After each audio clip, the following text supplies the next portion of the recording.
In a world where voices are silenced, one man refuses to lie down. It's about how hard you can get hit and keep moving forward. How much you can take and keep moving forward. That's how winning is done. He's been punted not once, 40 years they've been trying. not twice, You couldn't fire somebody if they were horrible, doing a terrible job. but 3 times. You're fired.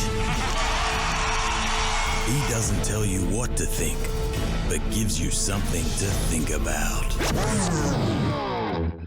Welcome to the Bonafide podcast with Luke Bona. And he's not All right, here we go. done Hold your ears, folks. yet. It's showtime. G'day, folks. Welcome to episode 123 of the Bonafide podcast, handcrafted and tailor-made just for you. Why are you yawning? What's wrong with you? Oh, I just had a bad night's sleep last night, so I'm not going on camera today because I look like a woolly mammoth that's crawled out of its hole for hibernation. So today is a non-camera day for the millennial. So Yes. you'll hear her, but you won't see her, which could be a blessing. Episode 123.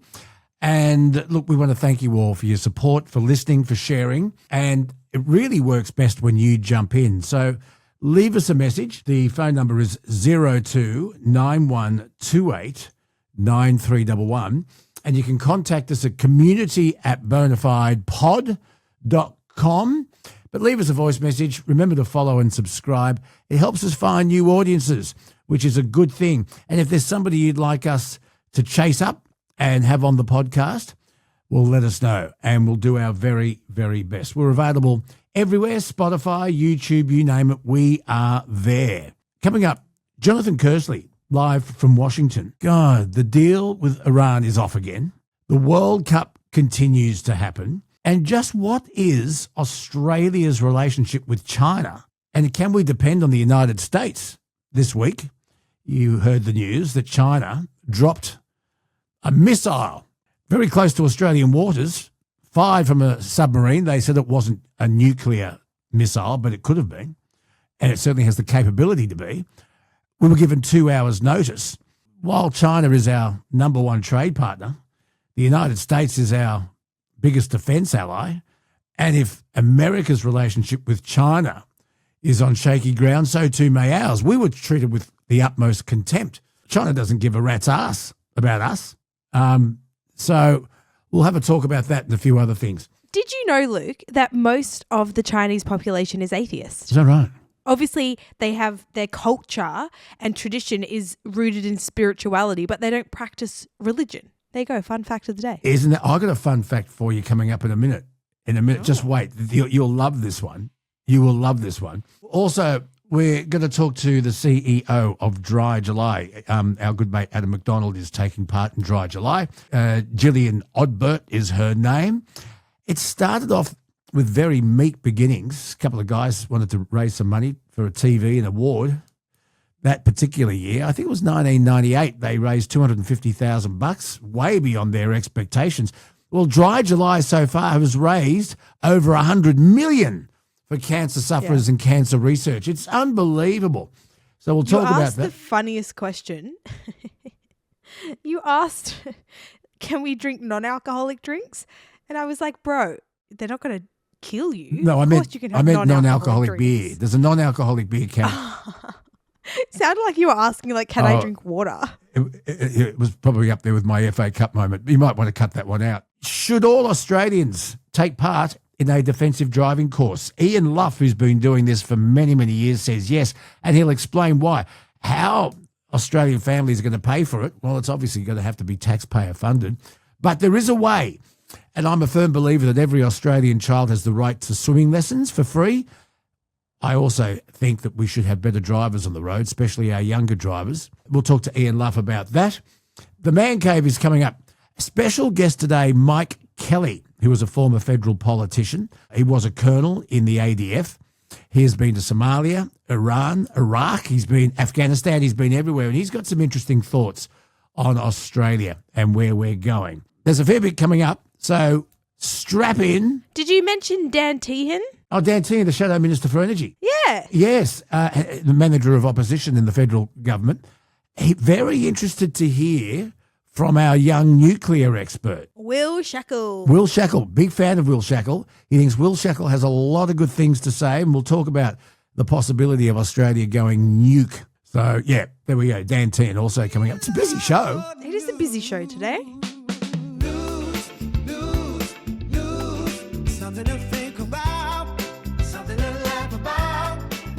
Quick look at some of the news headlines that we're reading about today. I can't believe this. Melbourne, they've done a study, Kelsey. And Oh, Melbourne, your favourite thing. I've got another one. I've got 2 studies today that would change your life forever. 2 studies. I've done a deep dive, Kelsey. I don't just sit around in my house. I'm so proud of you. Melbourne has officially been named the 3rd most livable city in the world. Oh. Okay, Copenhagen's number 1, Vienna is 2, Melbourne's 3, Melbourne. and Sydney's 4. How does Melbourne get ahead of Sydney? And I'll tell you who's 8, Kelsey. I'll tell you who's 8 in the world. Adelaide. What? Adelaide's 8. I actually have heard that Adelaide is up and coming. It's called the City of Churches for a reason. The Adelaide Oval famous. But Adelaide is a wonderful city because it feels like a big country town. But you will love it. After Dry July, you'll love it because all the wineries are only within an hour's reach of Adelaide. And that's nice. I used to broadcast into Adelaide on the Triple M network. Wonderful people. And Adelaide's number 8. But answer me this. How is it that Melbourne gets ahead of Sydney? They've got a grotty, dirty river, shit weather. You got Phillip Island just there, and over here you got Geelong. Maybe they've got good public transport or something. They do have better public transport than Sydney. They have the best sporting facilities in the world, all located in a very good spot. I give them that. there. For sport, Melbourne, dead set, number 1. No, but a livable city? What about all this organised crime that we've been talking about? The tobacco wars, the Yeah, explosions. but you have that in Sydney too, just Not remember. as much as Melbourne at the moment. You talk to the Yarra Mayor about the tobacco explosions, Stephen Jolly. In fact, we'll get him on. You did get him on. You just forgot. We'll get Stephen Jolly on, the mayor, Yarra City Mayor. They recently had another tobacco shop firebomb. Did you know 12 businesses all in a row shut down because of that firebomb? Yeah. And he's had enough. In fact, it's funny because he's Irish. He said it reminded him of Belfast. It's unbelievable. 12 businesses all shut down because of these tobacco wars. We'll have a chat about that a little bit later on. Stephen Jolly, the Yarra City Mayor. I've got another survey for you. Are you ready for this? Oh, yes. You're going to love this. There's been another survey. I can't understand that they do these surveys when they could be spending more money on curing cancer. But are you ready what scientists have done? They have done a survey, research, Kelsey, to find out what the fastest spider in the world is. I love that. And do you want to know what it is? Well, can I guess? Yeah. Would it be the daddy long legs because they've got long legs? A new study has analysed the sprinting pace of 258 different spider species, and the fastest of the bunch can easily catch a person walking. The research, Whoa. Okay, wait. A redback.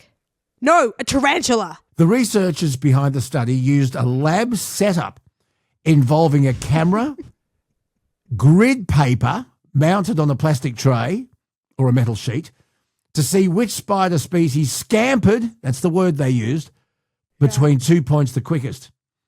And the fastest spider in the world, according to this in-depth scientific research, Kelsey, is the Australian huntsman. Wait, did I get it right? Is a huntsman a daddy long legs? I was going to say huntsman. The Australian Queensland huntsman. It came out on top. It reached speeds of almost 3.6 metres per second. Oh, gross.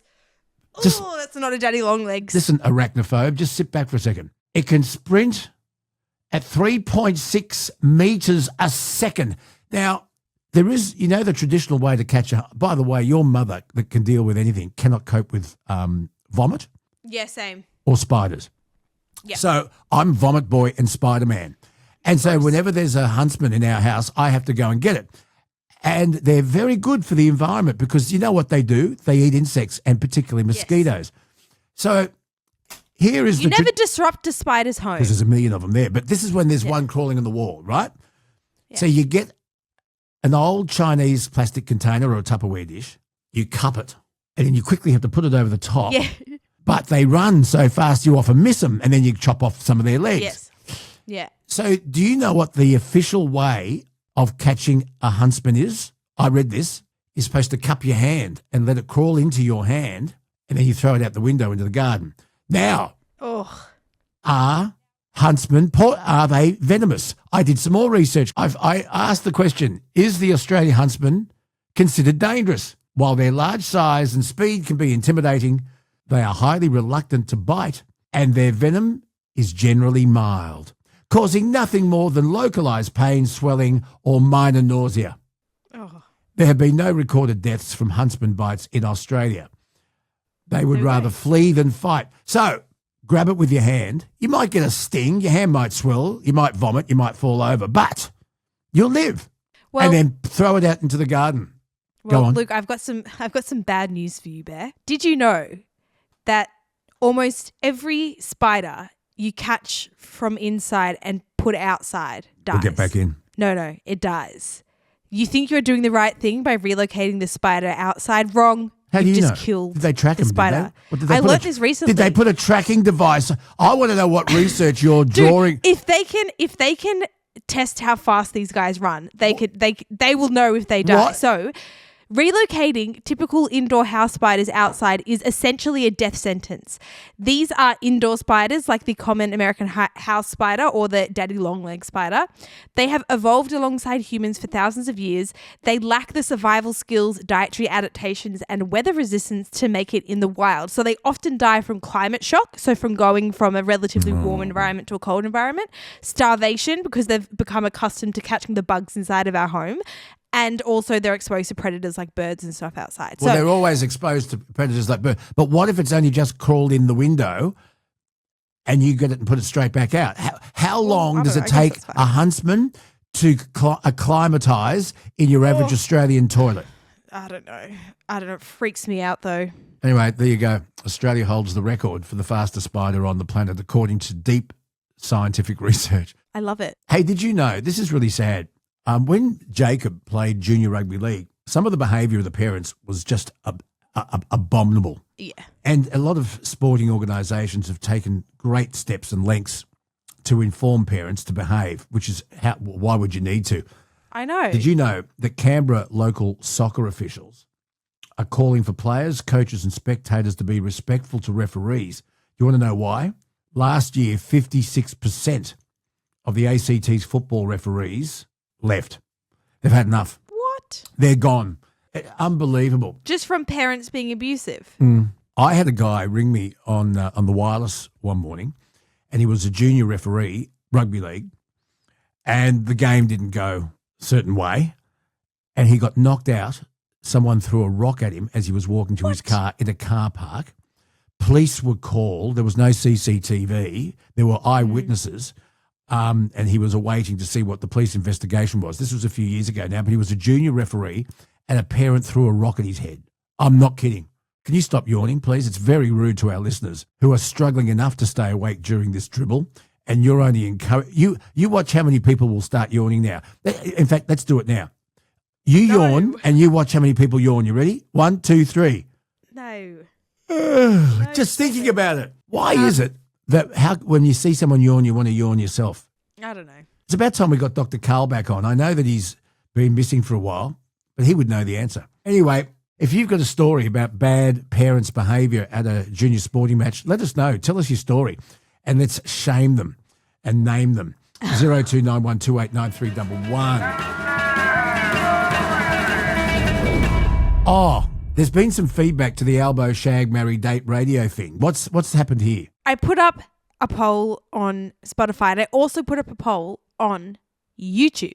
And this was the question. The question was, Albo Shag Marry Date radio slip up, bit of fun or a bad look for a sitting PM?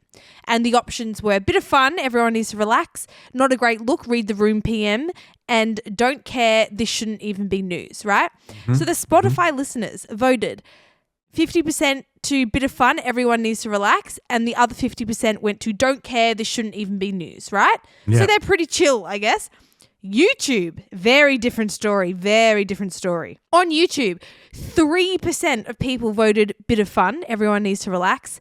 70% voted not a great look, read the room PM. And 28% voted don't care, this shouldn't even be news. So, interesting results there, Luke. I think it depends on who's telling the story. Anybody who is not a fan of the Prime Minister or his government will shame it. And people on the left-hand side will say it's a bit of fun, nothing to see here, keep walking. To me, it was neither here nor there. It could be argued it wasn't very prime ministerial, but I tell you who in Labor would have got away with it, Bob Hawke. Bob Hawke could have done the same thing and he'd be a hero. We also had Marie left this comment on YouTube, and this was in response to our chat with Shane Oliver. Shane Oliver, the chief economist with AMP that we talked to, yep. She said, I employed staff years ago, but I was continuously stressed regarding their entitled attitude. We turned up to work one morning to find we had been broken into and robbed. Forensics came in to do a fingerprint investigation. When they left, I had clients and one of my staff did not. I asked her to grab a wet cloth to clean all the dust the police had left, and she had the audacity to tell me I wasn't paying her for cleaning. WTF. I replied, well, I'm certainly not paying you to sit on your ass. They want to get paid for very little work. Workers aren't obliging anymore. I was obliging for 10 years working for others, but I was stupid to think others were like me. I work on my own now and absolutely effing love it. So I put up another poll on YouTube. Okay, yep. 90% of people who voted said, yes, I've stopped hiring employees altogether, and a 5% split between, yes, I only use contractors now, and no, it hasn't changed how I've hired. It's really interesting. And I'll tell you a story. I won't mention his name. I have spoken on air about it with him in the studio with me. I will tell you that he does own a big winery in the Hunter Valley. But that's all I'll say. But he's a pharmacist by trade, and when he was in Bathurst, his pharmacy, he employed two young girls as sales assistants and whatever. When it was quiet, do you know what he used to do? He paid them. He used to send them around to his flat and tell them to clean it. Yeah, well, I mean, he said, "What's I'm still paying them." So yeah, well, they hated it, but they were on the clock. So they would do his ironing and vacuum and clean his flat if it was as slow. long as they were getting the same rate, I guess. But they were. It's one of those things though, Luke, right, where technically they would have a case for that because those duties probably weren't outlined in their work agreement, right? There's an old saying, Kelsey. There's an old saying, and we used to use this when I owned a restaurant. If you've got time to lean, you've got time to clean. Leave us your comments. Let us know what you think. Ash left us a message. She said, Pauline did support parental leave, just didn't expect small businesses to do this or it would close them down. They can't afford to pay it. You got this wrong. We'll have to go to the video now. What did Pauline say when she addressed the National Press Club about parental leave? Let's have a listen. Businesses also tell me you can't sack people these days. They're on their phones, they don't work, they don't turn up, they actually are lazy. And businesses are tied to it. They've had enough. They want change. You talk about same pay. If you're male or female, you do get the same pay. That's all smoke and mirrors, what they're telling you. If you're an airline pilot, male, female, you get the same pay. You're hosting, same pay. You do the work, you're same pay. The difference is that if women take time off and they are not paid their wages because they're not working, fair enough. Why should business pay them if they're not at work? That's the difference. That's why the pay gap is there. So Pauline was definitely speaking about small businesses. And it's funny, Pauline didn't actually bring up paid parental leave. I searched the whole transcript and not once did she actually say paid parental leave. But her comments about women not being at work and how they shouldn't get paid for that, that is what sparked this conversation about paid parental leave. But Pauline wasn't actually the one to bring that up. That came up in media commentary after her speech. So you can see how her comments were kind of conflated to her stance on paid parental leave, when in fact she didn't actually speak about paid parental leave specifically. It should also be noted that paid parental leave isn't actually paid by the business. The business is paid those funds by the government, and then those funds are distributed through the employer to the employee. However, there are, of course, costs associated with paid maternity leave. There are, temporary staffing expenses, administrative burdens, lost productivity. And these days, there are some businesses that are expected to pay top-up salaries to retain talent.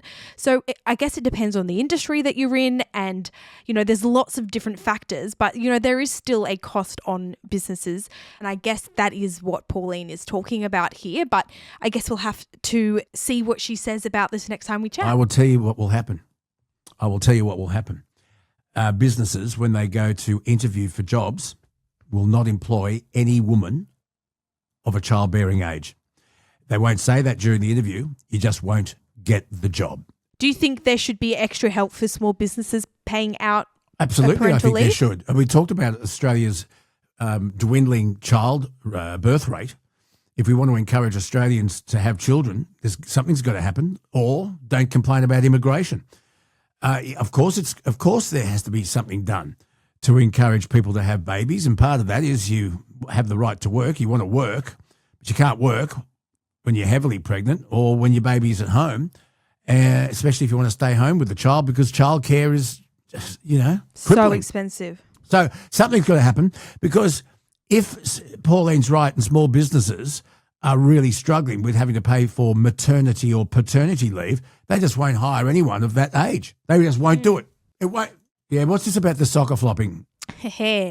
Brent left this message. Like you say, soccer players fall down when they get touched. Correct. Then bring up basketball as usual. LeBron is known as Le Flop. My God, he's the biggest sook around. Touch him or not, just close and down he goes. Worst look for NBA going around, and I hated him wearing the Lakers kit. Glad he's gone.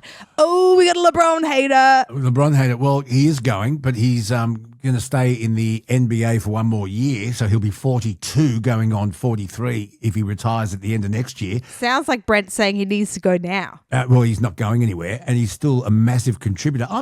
You reckon? Is he still good? Oh, my word. He's a presence on the court. Where is he going? I don't know. Some people are saying Cleveland, which is where he started. Some people are saying he wants to play with Steph Curry at the Golden State Warriors. I don't know. Damn. But LeBron's got Maybe another just year retire. in him. But I wasn't saying LeBron wasn't a flopper. They all can get a little bit precious. What I was saying was that LeBron James at the age of 41 has more athletic ability than that goalkeeper at 40. No. That's where this started. Nah. Can we get on with the program now, please? We can. All right, coming up on episode 123 of the handmade, custom-made Bonafide podcast, we'll talk to Dan Tehan, Shadow Minister for Energy. Should and could Australia go nuclear? That's coming up.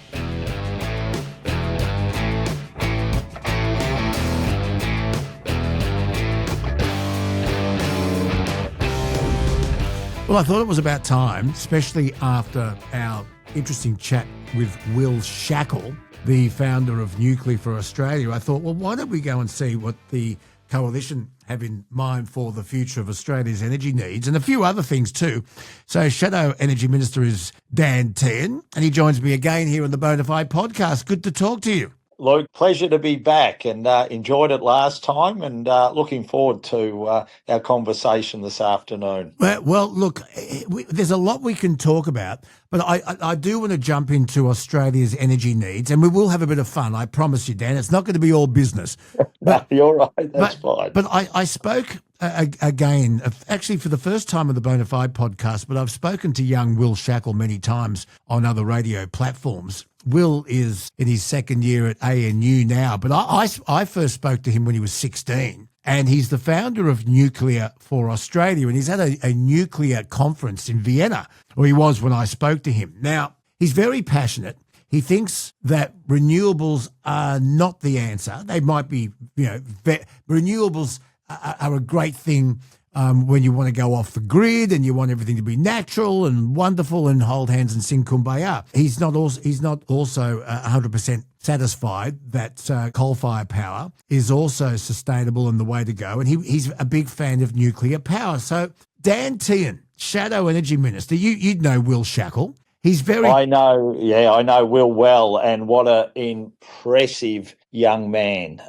Highly really articulate. Passionate, highly articulate, and just, Australia is in good hands with young people like that coming up and advocating for things like nuclear. Okay, so let me ask you your thoughts on all of this, because I think Chris Bowen is sending us down a very, very expensive, destructive path. And ideologically, you might think wind farms and solar panels and everything else is great. I love the idea, Dan, of living off the grid, but it's not sustainable. It's certainly not cheap, and it ain't reliable. So can you tell me what the Coalition's policy is on nuclear power? Because, and I promise you, Dan, I'll shut up now, but I was really looking forward to having the nuclear debate being part of the last election campaign. I spoke to Peter Dutton about it, and it just seemed to all shut down as the election campaign pulled into full swing. Why did that debate shut down? Well, look, that's a really interesting point, Luke. So a couple of things just to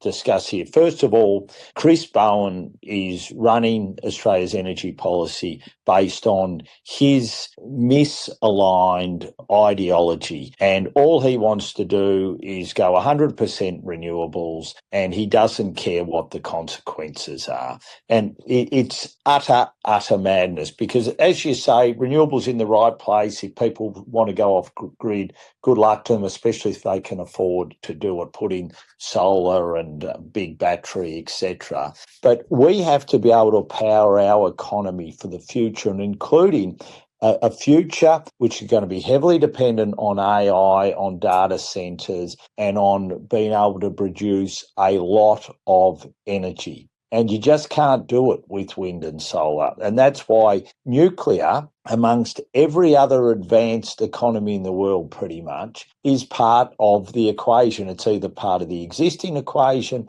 or part of their plans for the future. And here in Australia, we are complete laggards. And if Chris Bowen had half, I was going to say half a brain, I probably shouldn't be. If he would think outside his ideology, then why wouldn't you just say, well, let's see if nuclear stacks up? And I had the great privilege to be able to go to the US last year, and I went to the National Laboratory in Idaho, where they created the first nuclear reactor that provided energy in America, and then to Oak Ridge, where they have the second largest supercomputer in the world, where they're also doing incredible work on nuclear. And what they're planning and what they want to do is to go to small modular reactors and micro reactors, which basically brings the cost down and enables you to put nuclear in to power data centres and the future sort of knowledge economy, whether it be in the US, whether it be in China, whether it be in the UK, whether it be in Sweden, whether it be in France. This is how they see the future looking. Yet here in Australia, we're doing nothing of the sort. We won't even lift the ban on it, which is absolutely crazy. So here's some concerns from me and from some of my listeners, who, by the way, were very impressed with Will Shackle. To power a city the size of Sydney, how much nuclear waste does that create? I mean, it's hard to sort of quantify it in but it's a good question. Sort of terms. But it's a good question. But let's put it this way: we have a reactor in Sydney, and we would have been able to deal with the waste there quite comfortably. So that does all that research when it comes to nuclear medicine and other things, Lucas Heights. And we had a site in South Australia which the community agreed to host because of the revenue they would have got from it. And sadly, the Labor government allowed that to lapse. But what you're talking about is a very, very manageable amount of waste. Now, I'm trying to think of the best way to quantify it for your listeners, but let's put it this way. We're going to get nuclear-powered submarines, and we will have no issues dealing with that waste on Commonwealth land. And if we were to put in place, say, 6 or 8 small modular reactors around Australia, we would be able to deal with that waste in much the same way. You might be talking, for each SMR, over a period of time, a suitcase full is what you would be talking about. But it is perfectly manageable. The French manage it, the US manage it, the Chinese manage it, the Russians manage it. all these countries find very safe places underground to store it and do it without issue. Okay.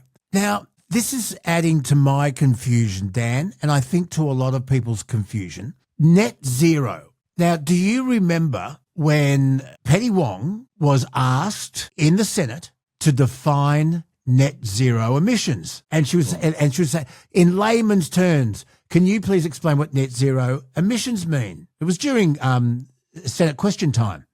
Mm. And Senator Wong struggled to provide a clear, distinct definition. Yep. In fact, she said, quote, not sure how to explain it other than to say it means net zero. Now, maybe she thought, I think it was Senator Hanson that asked the question. I think it was Pauline Hanson who asked the question. Hey, let's have a listen to it. Just have a listen. I'm not sure how to explain it other than to say it means net zero. I mean, I think, and I understand that the senator. It's one of those situations. I'll think through if I can provide an explanation that makes it clearer than that. But to me, the words net zero are quite clear. I think we all understand what net emissions means. Now, I'm not hammering Senator Wong, but I wanted to hear the answer, and I was confused. Yes. In fact, she looked at Senator Hanson with the utmost disdain.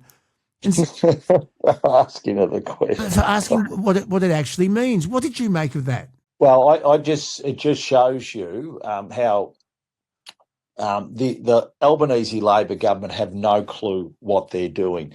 They are happy to pursue this ideology without even knowing what it truly means. And, for them to be pursuing, in inverted commas, net zero, which we know they cannot achieve by 2050, they haven't even started on areas like land transport, on industry, on agriculture. So the idea that they can achieve it is a furphy to start with.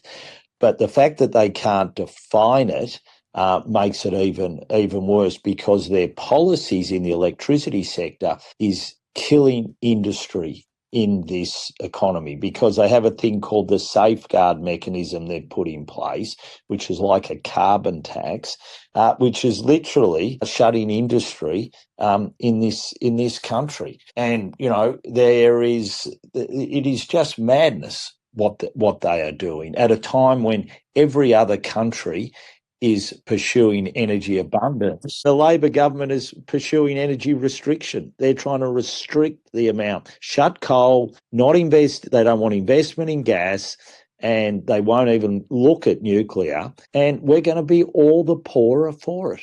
Now, we got solar panels put on our house a few years ago, and I've got to tell you this, our electricity bills did go down, but that's just one house. But I'm saying, I thought this is a good idea. You can understand what I'm saying. Yes. But it's not sustainable? Well, the problem, there's a couple of things. Is the cost of it, which has come down. It will still take you 7 or 8 years, or maybe 9 years, to pay off through the savings you get on your electricity bill. It depends on amount of solar panels and then whether you put a battery. They were subsidised, Dan. I will tell you that. They were subsidised. Subsidised, yes, and that subsidy is slowly coming off more and more. So you're looking at about a 7 or 8 years to be able to get the return on your initial investment. And so if you can afford that, I can understand why people do it. You will have to, of course, then be able to replace them, I think, in about every 10 or 12 years. So you've got to be able to do that. But for a lot of pensioners, a lot of people who rent, they don't have the option to do this. And one of the problems is, as our grid gets more and more diversified because of big solar and big wind, what pensioners and people who rent and others who can't afford to put solar and batteries in are getting hit by are these network charges. And they're forecast to put another $600 on your bill over the coming years. So the problem we've got at the moment is those who can afford to put solar on their roof and put a battery in are being protected from these increased costs, but those who can't are going to be hit with even higher electricity prices. And just to give you a sense of this, it's $23 billion more Australians are paying as a whole for electricity since the Albanese Labor government came to office in 2022. Okay, I'd love to get feedback from our listeners, and when I do, Dan, I'll pass them on to your office. Thank you. Tony Abbott is back in town, and he has reportedly said he's open to the idea of a cooperative strategic alliance with One Nation.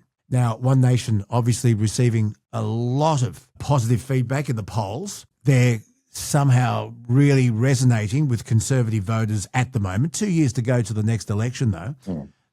You're not a big fan of this idea. Well, my view is, and it's a view I've expressed since 2022, when I was first challenged by the Teals and a lot of their money, and then after the 2025 election when I had 2.2 million of Teal money spent against me to try and knock me off. I've always said the centre-right parties, One Nation, the Liberal Party and the National Party have to work together. The Liberal Party and the National Party are in coalition, and we need to focus on presenting very coherent arguments as to why people should vote for us, but we should also be seeking to get the preferences of One Nation supporters, because Labor, Greens and the Teals work together and make sure that they preference each other, and we need to be doing the same. And the Greens, on the right. and Labor and the Greens. Labor and the Greens, 80 to 90% of Green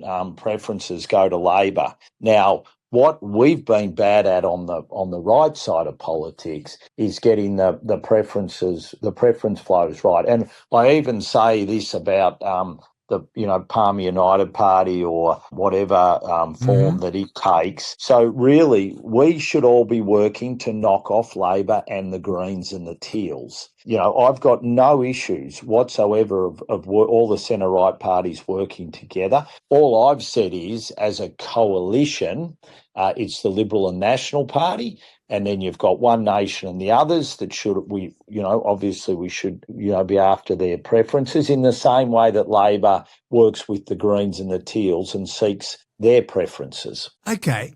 But why do you think, I'm after your opinion now, I know that you're a shadow minister, but I'm interested to know why do you think Pauline Hanson is getting such cut through at the moment with Conservative voters? What do you think it is? Look, I think... Do you think that your party went too middle ground and too left? Look, I think there were some errors that we made, no doubt, when we were in government, because governing's hard. So I think there were some errors that we made. And, one of the things you realise when you're governing the nation is that there are many choices you've got to make. And, I think on the whole, we got the big ones right. But there were some things that I think where we could have done better, and I think we need to reflect on that. But the one thing we have to have confidence in as a Liberal National Party is that we've still got a very good team, and we can still present across the board very coherent policy options and policy arguments. Pauline, who's been around the parliament now, I think it's about 25 years, has built herself, I think, high regard because she's remained consistent and since outspoken. 96. Since 96. Since 96, so it's even longer than that, so 30 years. And so she's been able to build that brand for her. But the one thing I would say is, and I've seen this in government, it's very hard for one person to be able to run a federal government. It's basically impossible. You need a very, very good and strong team around you. So, what we're trying to do now under Angus Taylor is make sure that we get the policy settings right, that we're very much back to the core of our Conservative roots, and Liberal roots and really articulate those arguments and are strong on them.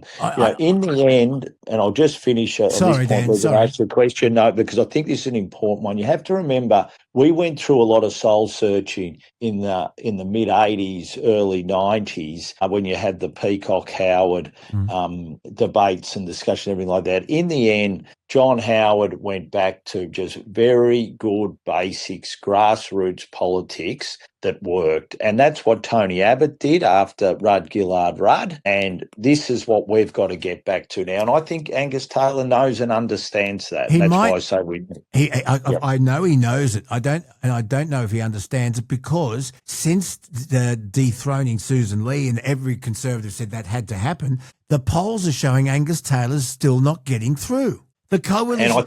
Why do you think Angus Taylor hasn't turned it around? Well, because there's been a lot of distractions, and I think what we haven't done clearly and we haven't articulated clearly enough is what we're seeking to do. So obviously we're going to get rid of all of Labor's toxic taxes. No, but the problem with modern politics is it takes you a long time to just rinse and repeat to get your message through. So, getting rid of Labor's toxic taxes, when it comes to income tax, the Albanese Labor government is taxing more of our income than any other government has in Australian history. When it comes to taxing capital, they're taxing the capital in this country more than any other advanced economy taxes in the world.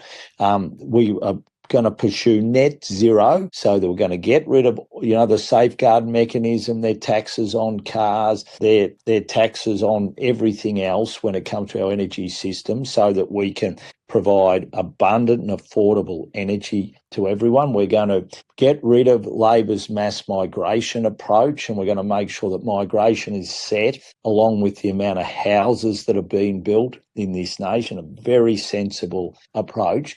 And we're going to make sure that we've got very strong communities. And, that's the message we've just got to get out there and keep on selling day after day. Okay.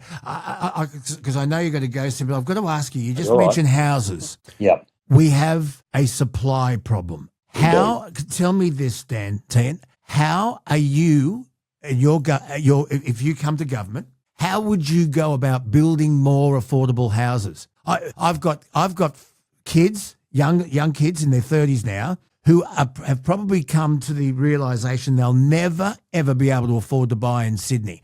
How is the coalition going to fix the supply problem? I'm listening. I'm really listening. Yep. So first of all, you've got to just get rid of the building code and start again. So it has grown. I think it's gone from about 400 pages to 2,000 pages. So the restrictions and regulation around building a house now just adds to the cost in an exorbitant manner. So we need to get that right.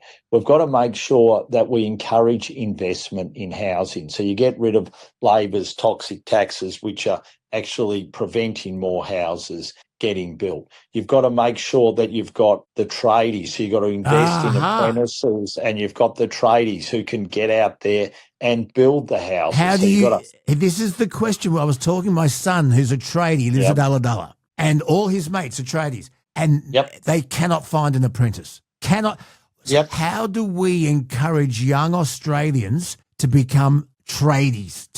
What's the solution there? My son wants me to ask that question. Yeah, you incentivise, builders, carpenters, plumbers to be able to take apprentices on, because at the moment the Labor Party are not incentivising your builders, your plumbers, your sparkies to take apprentices on. And we've seen the amount of apprentices just dry up enormously under this government. Okay, do you pay more? Put those things. You absolutely provide incentives for them to take the apprentices on. You have to do that, and that's what we did when we were in office. And obviously, we'll have more to say about that in the next 2 years, because it's one of the keys. Okay, because not many tradies can afford to pay a first-year apprentice who doesn't really know how to hold a broom yet, but willing to learn. they can't afford to pay them the full wage. No. And yet you've got young kids who are going, hang on, do you know who really struggles? Bakers, because they want them to start at 10 o'clock, 11 o'clock at night, work through to sunrise. And they're having a nightmare. And it can be heavy work lifting flour and they can't find it. We are going to run out of the good old-fashioned bakers soon. Well, when I did the night shift on Triple M, I used to have the bakers ring me, and they say, "Well, I can't find anyone who wants to do it." And I had tradies ring me to say, "These kids, their parents want them to get university degrees." How do we get more tradies? Who's going to pay if it's money that's incentivizing them? Where's that money going to come from? Yeah, well, I mean, you've got to devise the schemes and work out what's going to work to get your plumbers or your electricians and your bakers builders and to be able to take your bakers and your to truckies. Be able to take the truckies. All of them need to be able to get, now whether that's tax incentive or whatever it is, you've got to develop it to be able to do it. But what we've seen is under Labor is they're trying to push everyone into the university sector rather than say, no, you can make very, very good living if you work as a trade. As a matter of fact, the trades are in shortage at the moment, and we should be encouraging people to look at that as a career. I was on a building site a month ago just talking on this very issue with a couple of young tradies and just asking them how they're going. And that they are very keen to continue on. One was a plumber, one was a builder. And they said, you know what we do, because, we don't get paid a lot, but we can go and do a bit of part-time work on a weekend or once we knock off, and it supplements our income. And it provides us with the basis. Then what we plan to do is to try and buy a block ourselves, and then over a period of time, put a dwelling on it, and that gets me my starting life. So there are really good young people out there who want to do it, but we do have to provide an incentive for the employer to be able to take them on, because as you say, the first year you're really educating them like government pays to educate an arts student at university. Why wouldn't we be paying to get a young person educated on a building site? Yeah, and I think we've got to look at the way we contract people too. You get a young person on, have them basically be a very low-paid labourer for you, put them on as a subcontractor, and then keep turning them over. I think we've got to look at that's not that's not the way. We want to give young people a go, a start in life, and educate them and teach them. And, I can tell you, because I've actually seen it with both my son and my daughter, where they've had good people they work for who go out of their way to educate them while they're starting off. It does wonders for them, wonders, and you can't thank them enough for what they're doing. Yeah. And then you hear stories where you have employers who don't want to do that and just treat a worker as a commodity. That's not helping our nation going forward. And we need people really, when you've got young people working for you, you've got to invest in them and make sure that part of your responsibility is educating them. Yeah, young Australians getting into their own home. It's important. The great Australian dream. Absolutely. And there are so many young Australians who have just said, I don't think I'll ever be able to do it.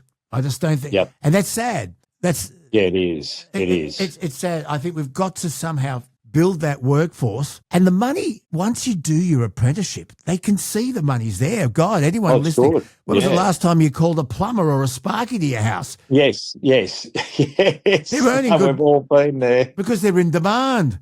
Because they're in demand. Hey, listen, it's always good to talk to you. I was going to play the shag, marry, or date game with you, but I don't know if I'm game. No, look, can I just say on that, and I've got two daughters. Let me ask you, Kylie, Nicole, or Rhonda? Dan, which one? What I'd say to you, Luke, is I've got two daughters. They would kill me if I dared play a game like that. And I've got to say, the Prime Minister should have known better, and I hope he'll apologise looking the camera down the eye. But I hope he's done it, not just issue a statement. But he needs to look the camera down the eye and apologise, because it's not the sort of thing the Prime Minister should be saying, and it's I tell you who would have got away with it. Bob Hawke. Well, Bob Hawke would have got away with it without any. People would have said, "Yeah, Hawkey." Yeah, but can I tell you? Could you imagine if Tony Abbott or Malcolm Turnbull or Scott Morrison had have said that? Could you imagine the pile-on, especially that would have come from the Labor Party? And yet, it's funny, there was Tanya Plibersek on breakfast TV. Sunrise, wouldn't condemn him. It's the double standards that just absolutely kill me.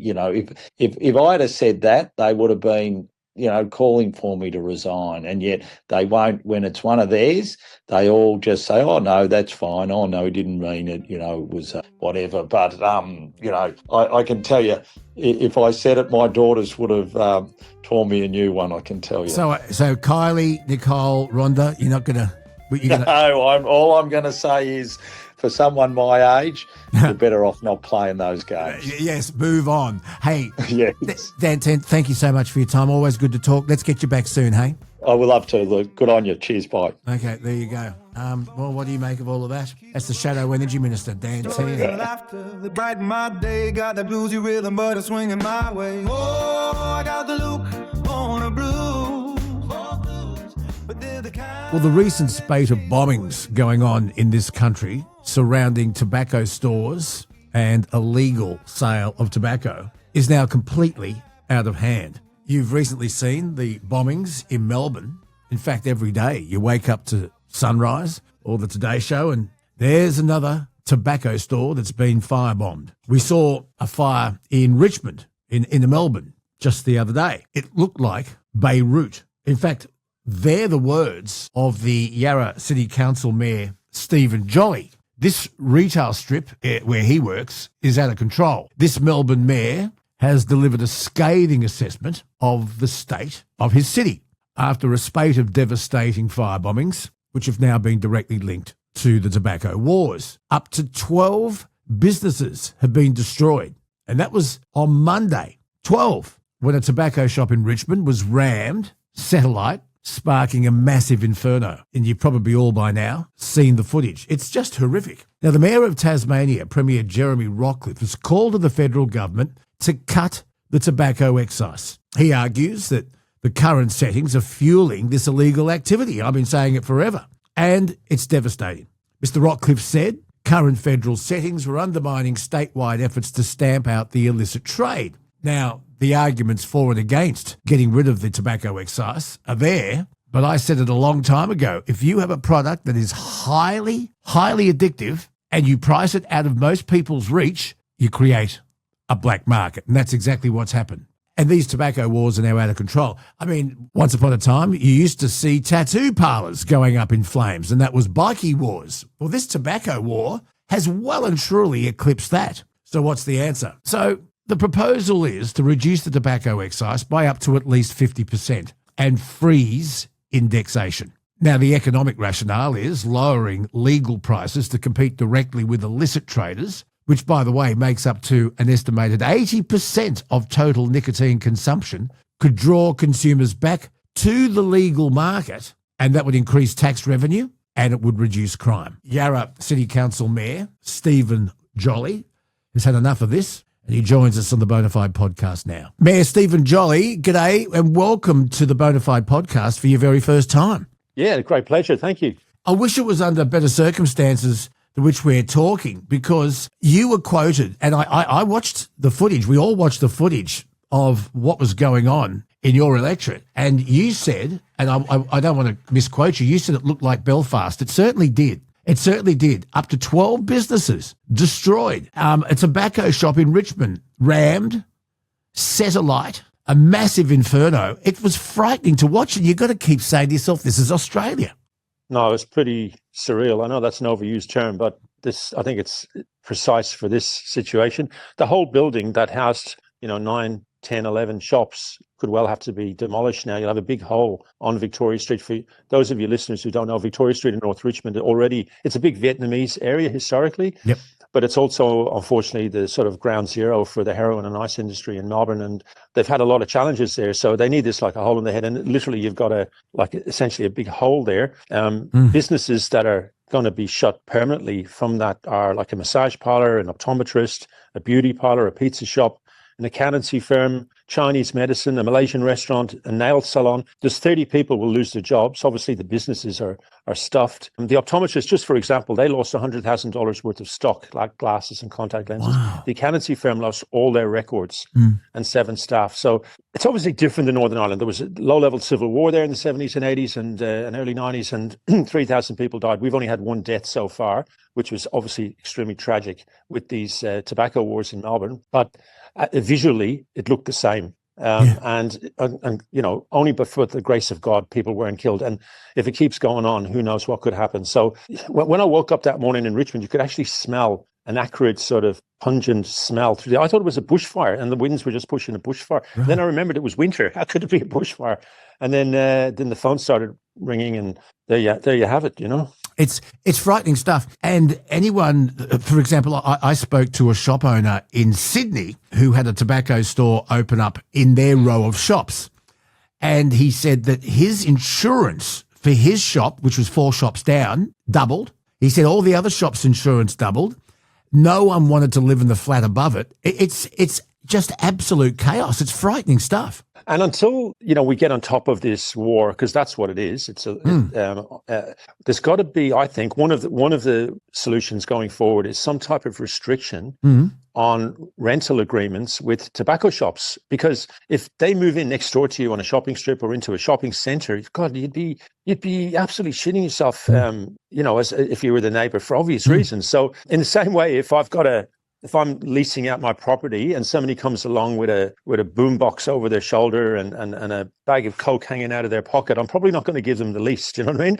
And no one's going to stop me doing that. I'm going to pick the next person, the nice couple who go to church on a Sunday or whatever it might be. I'm sort of semi-joking here, but you know what I'm getting at. There's got to be some type of restrictions on these guys being able to just set up shop in the heart of a shopping strip in any part of Australia, not just Melbourne I'm talking about, until we get on top of this. I mean, there's a lot of other things that need to be done, but that's one thing as well. Jeremy Rockcliffe has come out, the Premier of Tasmania, and he has said that he believes we've got to look seriously at this soaring tobacco tax and that something's got to be pulled back, maybe 50% of it taken away, because 80% of smokers are now going to illegal tobacco stores, and that is fueling the pockets of the criminals. What are your thoughts on that?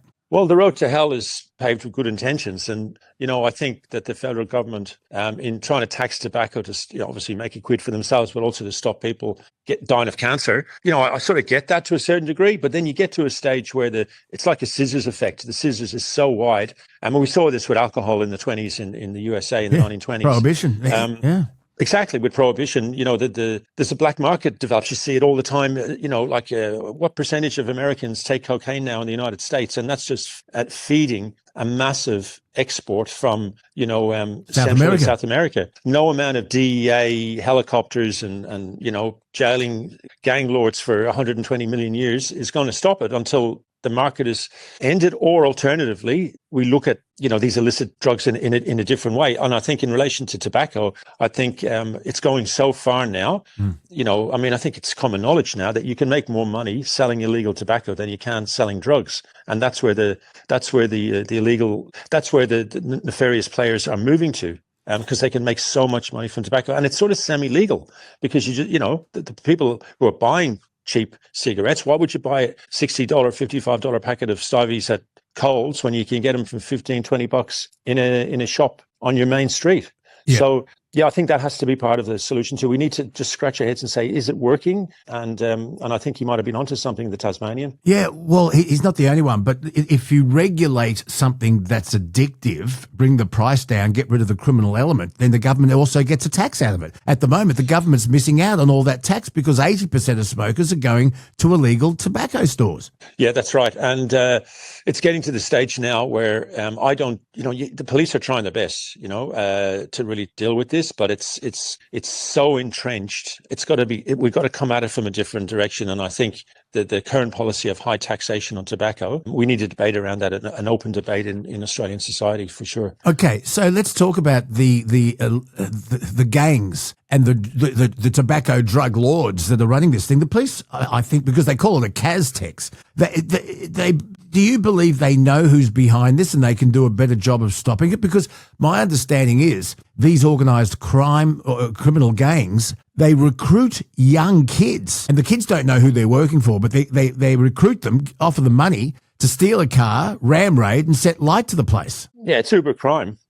Back in the day, 20, 30 years ago, you'd be in a seedy pub in, Newtown in Sydney or Fitzroy in Melbourne, and somebody would point somebody out to you and you'd see some shady looking guy in the corner and I've heard rumours that guy's a hitman. And it would be like a very professional, old school crim, sociopath who for X number of dollars would go off and do a job for you and kill your enemy sort of thing. Do you know what I mean? Yeah. Now, that's out the window. There's these kids who are just picking up contracts and outbidding it, like in a race to the bottom. They underbid each other. I mean, we've all heard stories about them saying, we want somebody shot for X number of dollars, and it ends up the price they get is way, way lower, and off they go. And with teenagers, the brain isn't fully formed. They don't think of consequences. Anyone who's had kids knows that. They just think of the dollars that they're going to get in their account a week later, and or at least some of them do that. And it's pretty scary stuff. I'm sure. The police are all over this. They have a lot of political pressure on this. I'm not going to second guess the police, but the problem is a lot of these players are in countries where maybe for different reasons they're not really able or willing to help the Australian authorities, possibly for political reasons, I don't know. All we can do here in Australia, for me as mayor and so on, is to assist the victims of the crime, like the businesses that we've got at the area. One of the things we're trying to do is there's a lot of, there's a 30% vacancy rate on Victoria Street in North Richmond. So we're trying to move them, the affected businesses into vacant shops and, hit up the state government for emergency relief to treat this like a bushfire emergency, because some of these people would be underinsured, and maybe generate a debate in society. And that's why I sort of used that analogy with Belfast. It was quite conscious, 48 hours ago, to try and sort of shake things up a wee bit, because it's not normal. We can keep banging on, and correctly so, that Melbourne's the best city in the world. I've lived all over the place. This is the best place I've ever lived. I love living here. It's amazing. But as long as you've got this going on, it puts a bit of a dark cloud over that claim. So it needs to be dealt with, As far as the bombing on Richmond that happened just earlier last week, what have the police told you? Have they got a fairly good idea as to who's behind all this? Well, they're keeping all that information close to the chest, which is fair enough. They don't want me or anyone else blabbing it out. So I'm sure they're all over it. And, I know the police in this area quite well. They're really, really efficient, and they're doing everything they can. The emergency services as well have been absolutely amazing. The firefighters and the ambulance. The ambulance were there to look after the firefighters because of the intensity of the fire, by the way. It's quite possible that tomorrow or the next day or the day after, a bunch of people are arrested for the Richmond thing. And that's great. But I don't think anyone thinks that this is the end of it. It's just unbelievable. And, you said it. It looked like Belfast, and this is Melbourne, Richmond, Australia. And you've got to think about all the other businesses that have shops where these tobacco stores are. And you can pick them a mile off. You know exactly the store. They're everywhere. Some of them are closing down. Some of them have remained open. But you know exactly where they are. And how would you feel renting a flat above one? No, you'd be putting your life in your hands. We had a bombing the week earlier in Bridge Road, which is another main shopping strip in Richmond. Tell us about that. Last month. Well, that was also a tobacconist, same bog standard, same, there's been 100 firebombings, by the way, in Melbourne. For those of you listeners who don't know, this is, so it's almost like a daily thing. The reason that this got so much media was because so many businesses were hit. The whole sort of complex went down. But there was one in Bridge Road. And then last month we had a luxury car dealership on Swan Street that was hit, which we believe was part of the same sort of shakedown thing. So that's 3. As Mayor of Yarra, I was thinking for a while, it's all in the western suburbs and other parts of Melbourne, but for thank God we're not being hit. And then boom, we've had the last 3, I think, have all been in the city of Yarra, in the inner northern suburbs of Melbourne. It can happen anywhere. It can happen anywhere. All right. Well, look, I wish you all the best. I'm glad no one was killed, and that's just luck. And let's hope that the police can find out who's behind all of this. But I just wonder if the halving of the excise, or even getting rid of the excise, so that the legal or the legally purchased tobacco products are at least at level pegging with the illegal products, people may well go back to the legal product, pay the tax on it, and take away the need for a contraband, an illegal product. I really think you're onto something there. I really do. Good to talk to you. Thank you for your time, Stephen Jolly. Thank you. Yarra City Council Mayor, Stephen Jolly.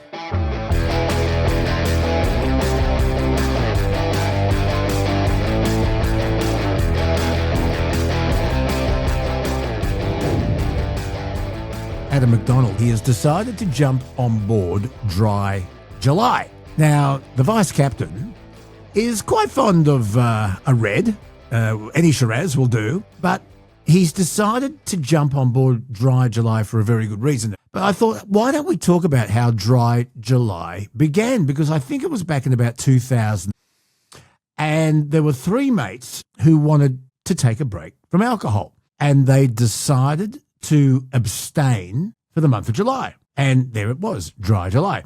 And they also wanted to raise money for a cause very close to their hearts. They were hoping to raise $3,000 to buy a TV for their local hospital's waiting room. The campaign was a massive success, and the first Dry July ended up raising $250,000. So these 3 mates, Brett, Kenny and Phil, started something that has now raised over $100 million for cancer research and cancer help. And the CEO is Gillian Obbert, and she joins me here on the Bonafide podcast. So it's a very, very warm welcome on this cool July day. Gillian, welcome aboard. Thank you so much for speaking with me and talking about all things Dry July. It is fantastic. In 2008, these 3 mates started off something that they thought, well, we'll see how we'll go. We'll raise money for a TV. And look at it now, $100 million. Congratulations. So there's a little known secret about Dry July, which was that we actually kicked off in 2007 when the three co-founders really wanted to take a break from alcohol to benefit for themselves, for their own health and well-being. But they sort of found out that in Australian culture then it was very different to how it was now. And the fact that a lot of their mates, when they went out to the pub, still wanted to buy them a drink. So in the second year, that was when they drew the link to really wanting to raise funds for a local cancer treatment centre, because they had had some experiences around cancer. And they found that when they went to the pub and said to their mates, no, giving up alcohol for the month for our own well-being, but most importantly to raise funds for our local treatment centre, you can donate. That's really how it kicked off. And so it's quite incredible to think that since then we've been able to raise $100 million for cancer support services. And it's that really simple idea of a simple, practical behaviour change, but linking it to a fundraising idea of raising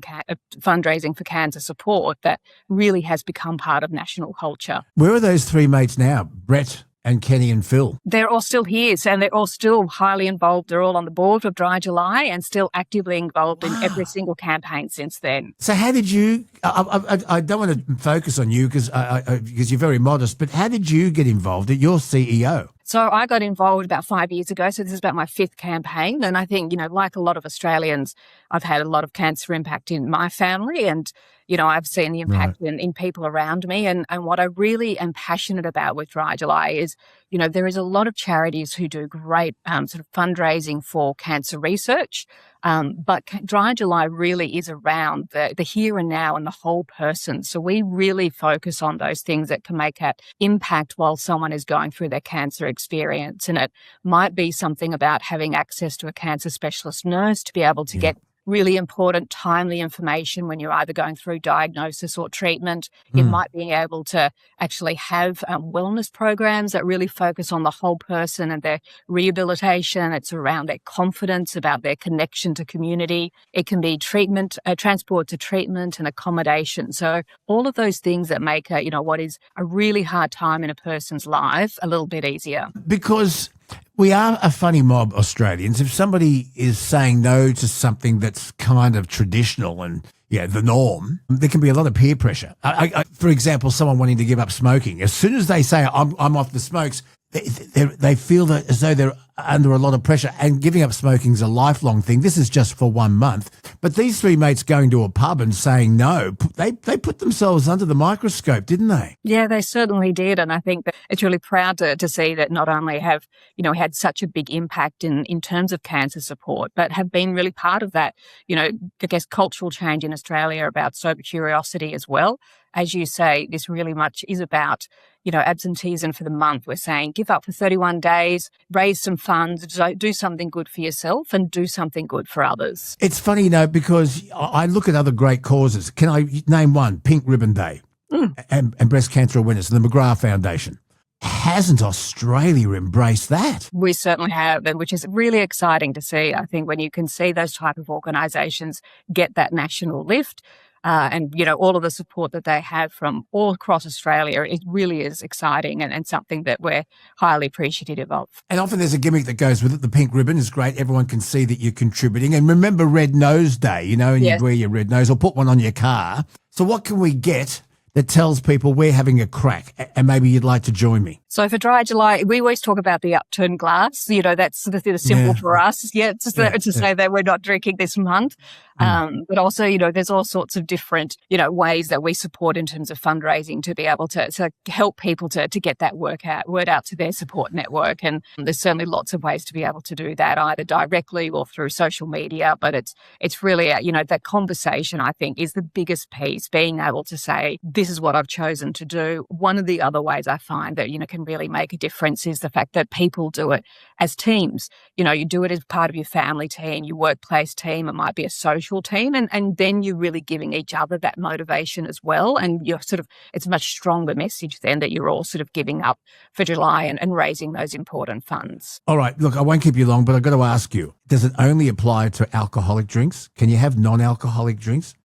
Can you have yeah? If it's zero alcohol, that's it. If it's zero alcohol, that's okay. All right. That's absolutely, yes, that is. And look, we do understand that, people also do have, important family social events. There's sporting events. This thing about the World Cup has even been on, and we don't. Well, you got Craig Foster. You got Craig Foster. Of course we do. Absolutely. Is he okay? By the way, is he okay after our loss to Egypt? Is he doing? I haven't spoken to him since then, but I know that, yes, he will be, because he's an incredibly optimistic person, and we're absolutely, excited to have him supporting the campaign this year. But, we do understand we don't want those, there are those social occasions. We don't want that to be a barrier to participating and joining us and getting the health benefits, but also raising those funds. And so we do have what's called a golden ticket, which you would do a donation of at least $25. It gives you one night off the event, and then you join us back for the challenge the next day. I've got you.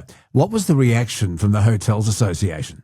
Not that we've heard from them since, but at the moment, so I think everyone understands what Dry July is about and the importance of it. So, that is what is really great about Australia as well, is that they're really willing to back an important cause like Dry July and, cancer support. And it's also a great month to be a designated driver. Could you do a better thing for your friends? So you raise money for cancer and you get your friends home safely. That's it. And you'll feel better, but better sleep, more productive, more energy, can lose a little bit of weight, save some money. Like, it's a win-win-win. It's the month to love your liver. And your well-being, and do something else for people who are doing it tough. It's the Bonafide crew, talking truth from the care. Stories from the blacktop. Well, there's a lot going on in the world, and a lot going on with the United States and the rest of the world. And I thought we'd catch up for our weekly chat with Jonathan Kearsley, who is the Sky News Washington Bureau Chief. He joins me in the line now. Jonathan, g'day to you again. Well, there's a few things I wanted to talk about. What the hell's going on with Iran, the United States, and can an agreement finally be reached, because it's so on again, off again, it's confusing, this ongoing drama, serious drama with Iran. The negotiating process is so fragile. And you've got the recent US strike showing really just how hard it is for them to reach an agreement. What's the latest? Look, this continues to be an extraordinary situation. As I speak to you now, it is 3 weeks to the day since the Memorandum of Understanding was signed, and President Trump is essentially saying it is all but over. He doesn't want to return to full-scale military action, but we've seen over the course of the last little while strikes by Iran on 3 tankers in the Strait of Hormuz, the US retaliating, and concerns that in the next couple of hours, as I talk to you now, that the United States will go hard once again. Already you've got a scenario where Iran is saying, look, well, we will shut the Strait of Hormuz, that this is not the way to operate.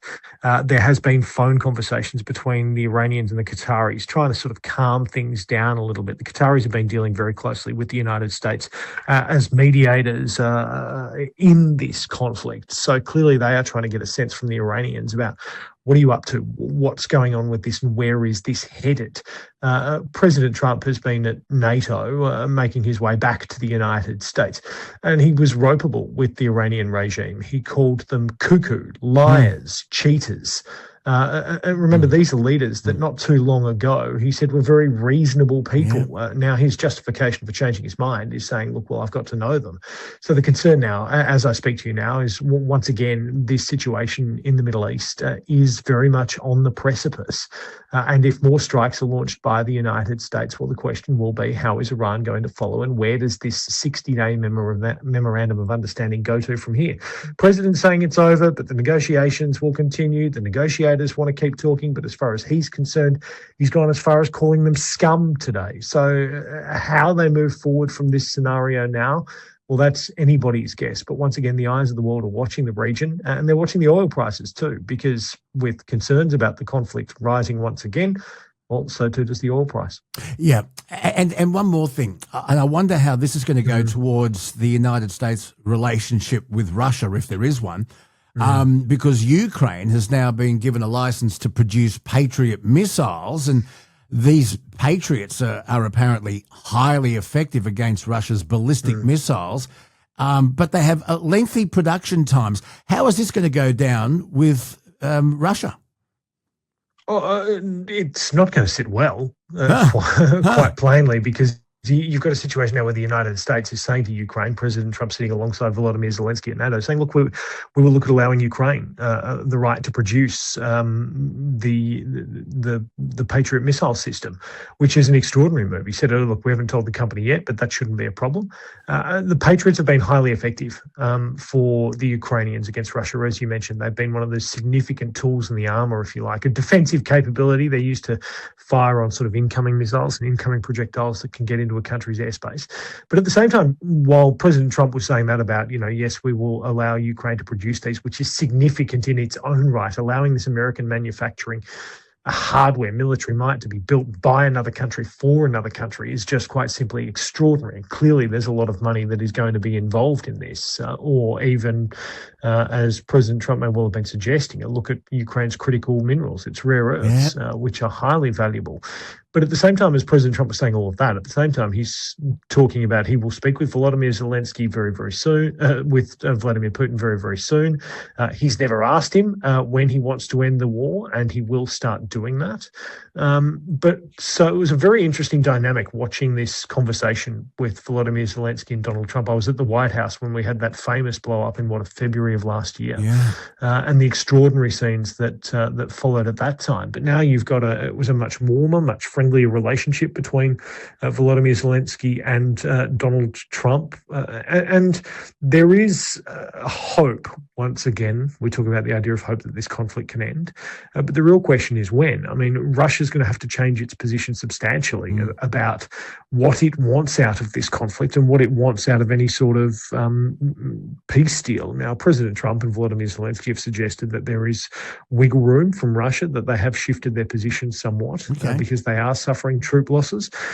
So look, fundamentally though, when it comes down to this idea of Patriot missiles, Russia's not going to like the idea. So now is Donald Trump going to have to try and appease Vladimir Putin in another way to try and keep him on side? Well, let's see what transpires in that dynamic, because once again, it's an extraordinary situation. And it's interesting to see where the support base is at this point with Zelensky in Ukraine and Putin in Russia. I mean, are the Russian people behind Putin? Are they sick and tired of it? And does Vladimir Zelensky still have full support from his people? I think people in both countries are going to be tired of the war. Oh, yeah. Anyway, I mean, this has been going on almost 5 years now, and there's been huge numbers of troop losses on both sides and structural damage to major cities. Now you've got a scenario where Ukrainian drones are getting into Moscow. Now, 5 years ago, that was almost inconceivable that could happen, that Ukraine could have that sort of effect so deep inside Russia. And that's when the Russians are going to really start noticing. It's when the Russian civilians are going to really start noticing. When you hit the big cities, your St. Petersburgs, your Moscows, that's where the population centres are. If Ukraine was striking outskirts just across the border into Russia, well, many people in Moscow, St. Petersburg wouldn't really bat an eyelid. But if Moscow starts coming under attack, as we have seen done a few times with drones, well, that dials up the pressure. Now, getting an idea out of what's happening in Russia is always very complex and very delicate, but you can tell reading between the lines, there is certainly a level of frustration from the general public about how long this is going on for. Now, you also have the added concerns about what does Vladimir Putin do when he faces critics? Well, he tends to silence them. Yes. And Volodymyr Zelensky, on the other hand, has also put off holding elections in his own country throughout the entirety of this war. And there's been pressure on him to say, look, this isn't a dictatorship. We need to be able to actually hold elections. We need to prove that this is a democracy. So there has been an element of pressure on Volodymyr Zelensky to do that. Now he's saying, look, essentially there will be elections once the war is over, but they need to get to a point where the war's over. And I think both people in both countries are going to be exhausted by what's going on and traumatized. And it's not just people in Ukraine and Russia, because so many Ukrainians have fled across the border, be it into Moldova, be it into Poland, into other neighbouring European nations, and move on from there. Many of those people will want to return home. But the question is, when are they going to be able to get home? Because right now, the fighting still continues. There's hopes, once again, that a deal can be reached. But once again, they're just hopes until there's pen to paper, as we've seen even with the US-Iranian situation. Even once you get to a ceasefire, things can still be problematic. So you sense there's still a road to go between Ukraine and Russia. I hope they will get there, but it could be a long and bumpy road. All right, interesting time to be in the United States. And, of course, the World Cup continues. Australia out, beaten by Egypt last Saturday, I should say. No, was it? It was the last. Look, I've forgotten. It was last week. Saturday Australian time. I think right. It was. 4 o'clock. Friday my time, I do believe. Friday your time. Egypt wants officials kicked out now because they're not happy with their defeat at the hands of Argentina. But look, is it a happy time in the United States? 250th birthday in the World Cup. Oh, extraordinary. I mean, 250 years of America was an extraordinary party. I was down on the National Mall, President Trump's event that was almost called off because of storms in the region, and there were, tens of thousands of people who decked out there. The military flyovers were extraordinary right across the country. There were various parades and celebrations put on. It was a time of real happiness and joy, marking 250 years of independence, as it should be. I mean, Independence Day every year is a big deal, and even more so this time around, with it being America 250, a time to really get behind what this country stands for, what this country is, and the direction that people want it to go. And then you've got the aspect of the World Cup. Now, look, obviously, turnout has been huge. You've got a lot of fans from around the world flying in for it. The American team has captured a lot of interest. Obviously, they're out now, so you suspect that the domestic attention might wane slightly. I mean, it was interesting going out and speaking with Americans about the idea of the Football World Cup, or the Soccer World Cup, as they call it here, before it got underway. There wasn't a great deal of excitement and enthusiasm for it. But as this tournament has gone on and America's successes have continued, well, there's been much joy and jubilation around that. Now you're going to be looking at a scenario where the host nations essentially out. The United States, Canada, Mexico, all gone. And you're left with the 8. France, Morocco, Spain, Belgium, Norway, England, Argentina, Switzerland, as it stands right now. And this is going to be whittled down from 8 teams to 4 and then from 4 to 2. And in a week or so, maybe a little bit more, we're going to be edging our way towards a World Cup final over on the eastern side of the United States in New Jersey for a match that will be watched around the world. And who knows, out of those 8 teams, who could be there? But it's going to be fascinating. It is fascinating. Thank you so much, Jonathan. See you on Sky News tonight. Thanks, Luke.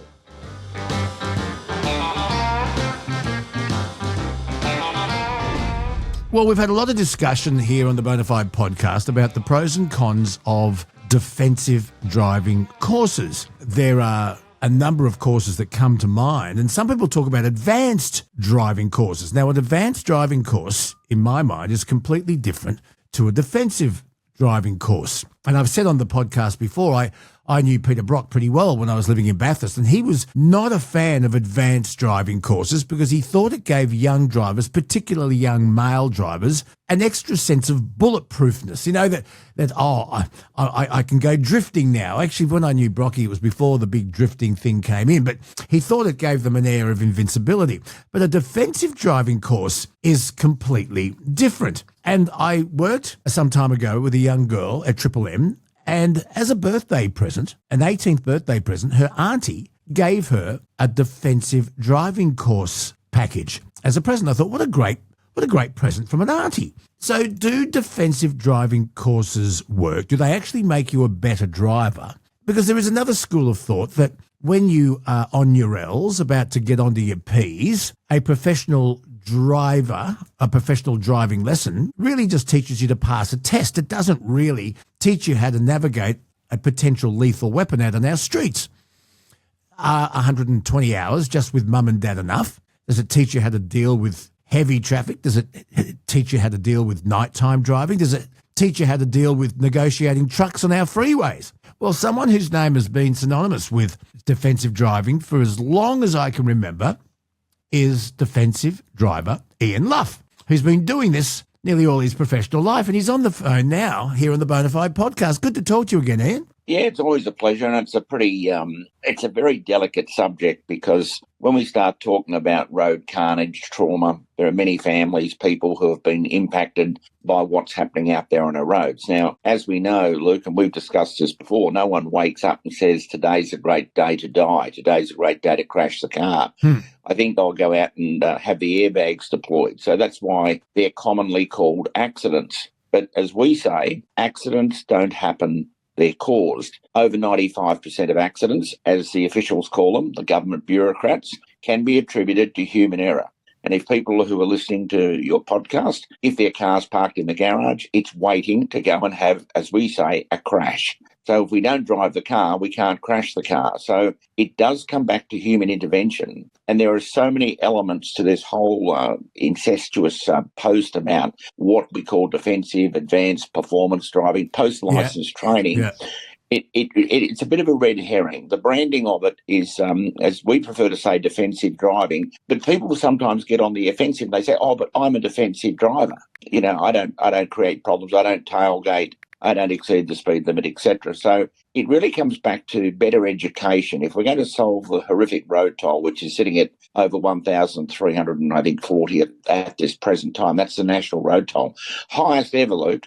And with safer cars and all this driving going on, one has to ask the question at government level, should we be having education or driver education in our high schools? Yes. Now, this is a pet topic of mine. I'm a firm believer in every Australian child. If you want to means test it, by all due means test it. But I think every Australian child should learn to swim. We have more swimming pools per capita than almost any other Western country, and we are girt by sea. But we also all drive. Should defensive driving courses be part of the school curriculum? It would be a very expensive exercise. They're not cheap. And where would you find the fleet of cars to do it? I mean, I can bring up all sorts of, if you'll pardon the pun, speed humps along the way, but it is a potential lethal weapon. And I'm not 100% sure that mum or dad, or both, are actually qualified to teach you how to negotiate these things. Well, what are your thoughts? Well, look, the old mum and dad chestnut is a great one. Most people, if you look back, are taught by mum, dad, brother, sister, etc. And then some people get a few professional learner driving lessons right before the test, as you alluded to. They even get taken over the same route. So I just believe that the system is broken because we've got old habits being passed down. We've only got to look at the motor industry at the moment. It's a multi-billion-dollar industry. The change in technology in motor vehicles from the old days when we had drum brakes, wind-up windows, we didn't have car air conditioners, none of that stuff. Cars were basically dangerous. New vehicles now with anti-lock brakes, with stability control, traction control, you name it. The manufacturers are providing the safest possible tools. But unfortunately, the person behind, as we say, the nut behind the wheel, does not fully understand the functionality of the technology. Now, the in-school programs can be done by demonstration. We've done many, many in-school programs where we took a brain injury person into the schools. He admitted he was making, dumb choices on the road, driving too fast, lost control. Yeah. Now he's in lifelong rehabilitation. Now, there are definitely ways you can change young people's thinking. And in fact, even now, driver simulators are the new way, which are the most cost-effective way where you can get young people experience, not directly on the road, but the simulation is totally real. You can measure their ability to anticipate, to react, and notice what we call identify risk. That's the big thing. People need to identify what a risk is. And if you haven't seen it, you're driving aimlessly down the road with your head in another postcode, a simulation test, which can be done, actually measures that person's cognitive ability to make safe decisions. And I really believe that we can have driver simulators in schools at a very cost-effective way and call it driver ed as a subject, a life-saving subject. I agree with the sentiment, but the cost is going to be astronomical. Who's going to pay for it? Well, I hear what you're saying, but when you look at the road toll, the federal government tell us that road carnage costs about $24 billion, even north of that per annum. So when you think we've got $24 billion being outlaid there to cover all these associated costs and people like in lifelong rehabilitation, I think a $24 billion problem is nothing to be proud of, and the government need to do something. Doing nothing is not an option. Sure. As I said, I feel very strongly about free swimming lessons as well, for the same reason. Yeah, look, I mean, it's so true, and it is a very difficult one to do. But, I mean, I think if we take small steps, if things are done at a federal level and they start to look at things, I mean, they've had more inquiries into road deaths, road injury and so forth. If you think going back, I remember back when I was in Melbourne going to primary school, we'd have the police come round, you go out the footpath and you had to look right, you had to look left, you had to look right again. And when it was safe to do so, you proceed with caution to cross the road. Now, that stuck with me forever. I mean, it's just an automatic thing now. You can educate people in the classroom without having, sort of practical exposure, and then simulation on top of that. There could be driver simulator centres where kids could go en masse, like as an excursion, and be taken there as part of a subject to say you have to pass driver education. I mean, we have sex education in schools, as you said before, swimming, all the different things. If we're serious about solving, a $24 billion per annum carnage on the roads, I mean, that's horrific. They have to do something. As I said, nothing is not an option. Nothing is not an option. Let's look at the 120 hours an L-plater has got to spend behind a wheel before they move on to their Ps. Is that enough? We mentioned, is mum and dad really qualified? Do we need more hours? Do those 120 hours take into consideration nighttime driving? A percentage of it's supposed to, but I wonder if it does. And what about negotiating trucks on our freeways? We talk about trucking on the Bonafide podcast. Look, the whole 120 hours, I mean, I was involved many years ago with Duncan Gay, the Roads Minister for New South Wales, and we sat down with the bureaucrats and had positive discussion, and we implemented or introduced the Safer Drivers course for learner drivers, which reduced it by 20 hours. Now, for mum and dads to be driving around with the cost of fuel, keeping the seat warm, driving around, logging up these supposed hours, I don't believe it's really probably the most effective way. The Safer Drivers course is a very proven, effective way of engaging with young people and giving them the life skills and awareness and anticipation of what can happen out there in the real road. Now, that course is not mandatory. New South Wales government, they never went ahead and took it any further and don't promote it that much because, yes, it's costing a little bit of offset in money, but if you look at the offset about our most valuable resource, which is human life, and particularly young human lives, Luke, as we said before, under 25 or novice drivers are the ones hopelessly overrepresented in road vehicle carnage. So if that's the problem, it's been identified. Insurance companies don't want to touch them. Yeah. Why aren't insurance companies then sitting back and saying, we've identified a risk? Where's our corporate responsibility? What are we going to do about it? It's one thing to take money off people for premiums that people hate to pay, but at the end of the day, the insurance companies could take the lead and take the responsible approach and stand up and say, you know what? We're actually going to do something about this because we don't want to be going to funerals. We don't want to see people disadvantaged. So let's do something proactive. All right, let's talk about proactive. Defensive driving. Having taught three kids to drive, which two of them were great. One was a nightmare, my daughter, an absolute nightmare. She knew everything. But as an experienced driver, you learn to look for things that maybe a young, inexperienced driver just doesn't get. And that is anticipation, looking ahead, not just the car in front, but 4 or 5 cars in front.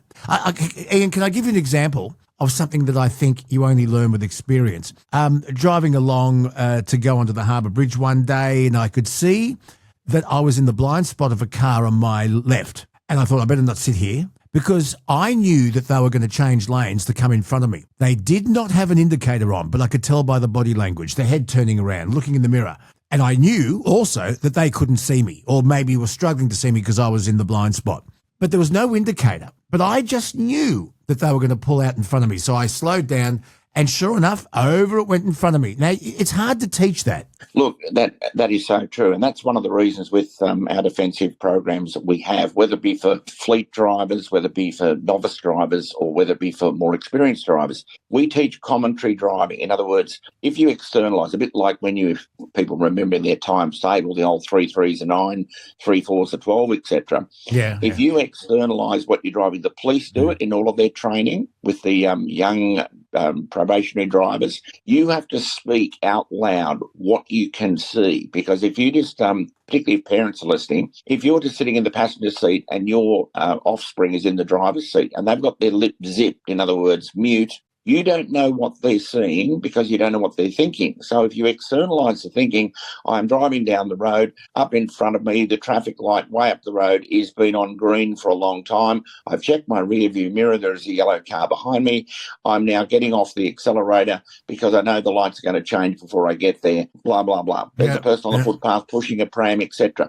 They need to externalise and it's very difficult because for someone in that early stage of driving, it's what we call mental overload, but it's so important that they externalise what they're seeing so the parent sitting beside them can actually say, well, hang on, I've seen something else. How come you didn't see that? Oh, really? Yeah, I see what you mean. So it really comes back to communication, effective communication. That's what makes people better, safer drivers. Yeah, it is so important.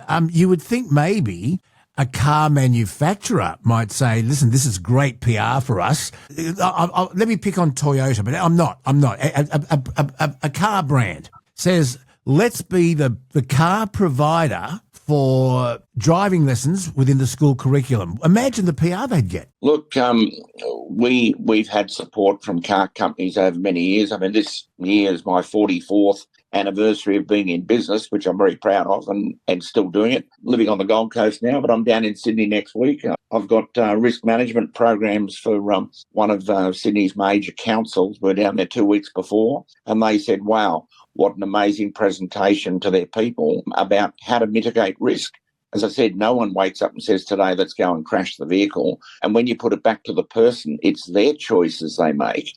And if you make dumb choices, well, you're going to get dumb outcomes. So it's about changing the mindset, changing the attitude, which then impacts on the person's behaviour. Yeah, and isn't it true, Ian, that your kids, from the moment they come home from hospital, they're in a car seat observing mum and dad's behaviour? Oh, would you agree? It's look, the old monkey see, monkey do. The kids are byproducts of the information. As I made a joke the other day at a corporate function where I was guest speaking, and I just said that if you take a sort of unconsciously incompetent child out to the middle of Alice Springs to a farm station, just hypothetically, and you point to that young child, let's say they're only 6 or 7 or something, and you point to the sky and you say, look at that lovely green sky or that red sky. And they go, oh, yeah, that's red. So you implant in their brain, that's red. That kid then interacts later in life. It comes to Sydney and they're going down the road with some mates, say, wow, look at the red sky. And the mates turn around and say, you're an idiot, that's blue. So this is where we have a problem. If someone is programmed the wrong way, and defensive driving reprograms a human brain to act in a defensive way, anticipate risk, and has nothing to do with making people into hoons, yet governments still throw up whether you do a defensive driving course that you'll take greater risks, the hoon factor. Yes, potentially there's could always be a hoon out there, but I'd prefer to be with an educated hoon as opposed to an uneducated hoon, because if you change the thought process of that person, you can impact on the decisions they're going to make, which hopefully will be safer ones. Here's a loaded question, Ian Luff. Yep. In your opinion, who are the worst? Young boys, or young men, young women?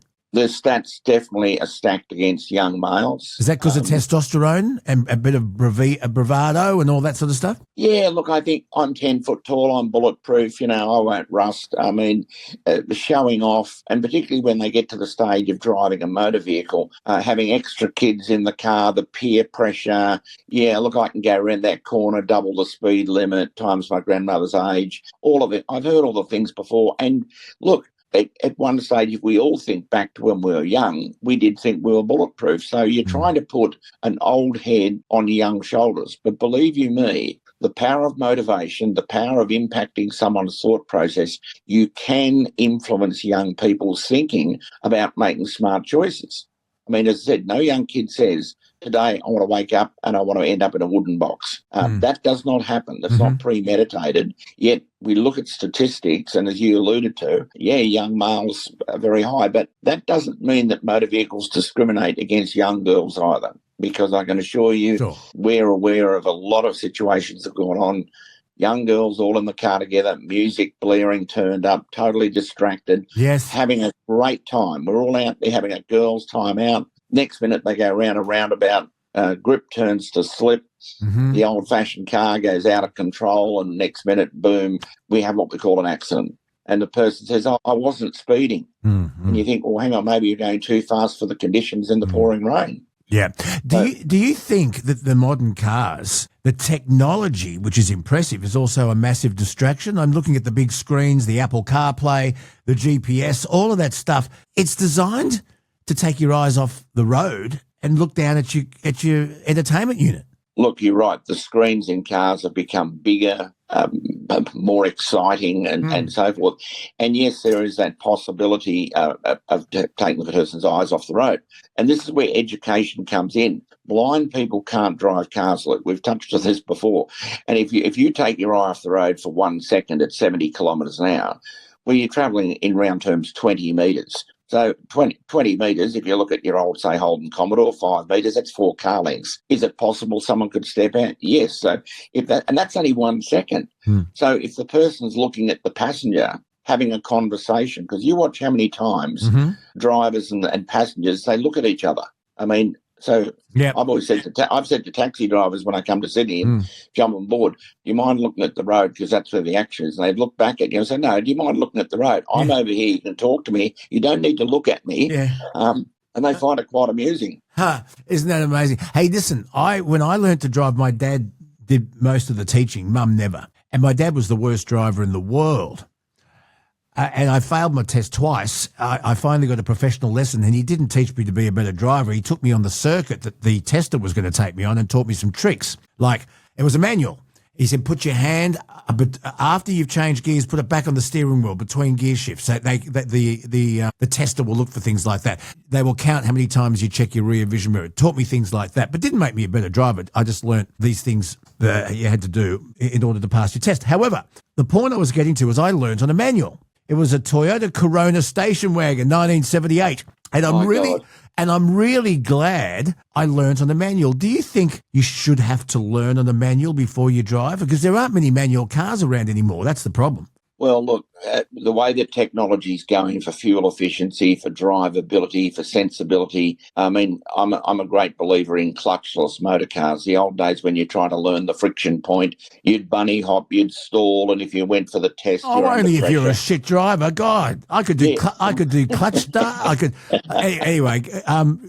Hill starts, you name it. But look, I mean, we've got to move with technology, Luke. We've gone away from buckle-up boots and those sort of things. And the way, look, the manufacturers, and you touched on before, the great Chinese influence of motor vehicles coming into the country. You touched on the brand Toyota, market leader. How long for? I'm telling you now.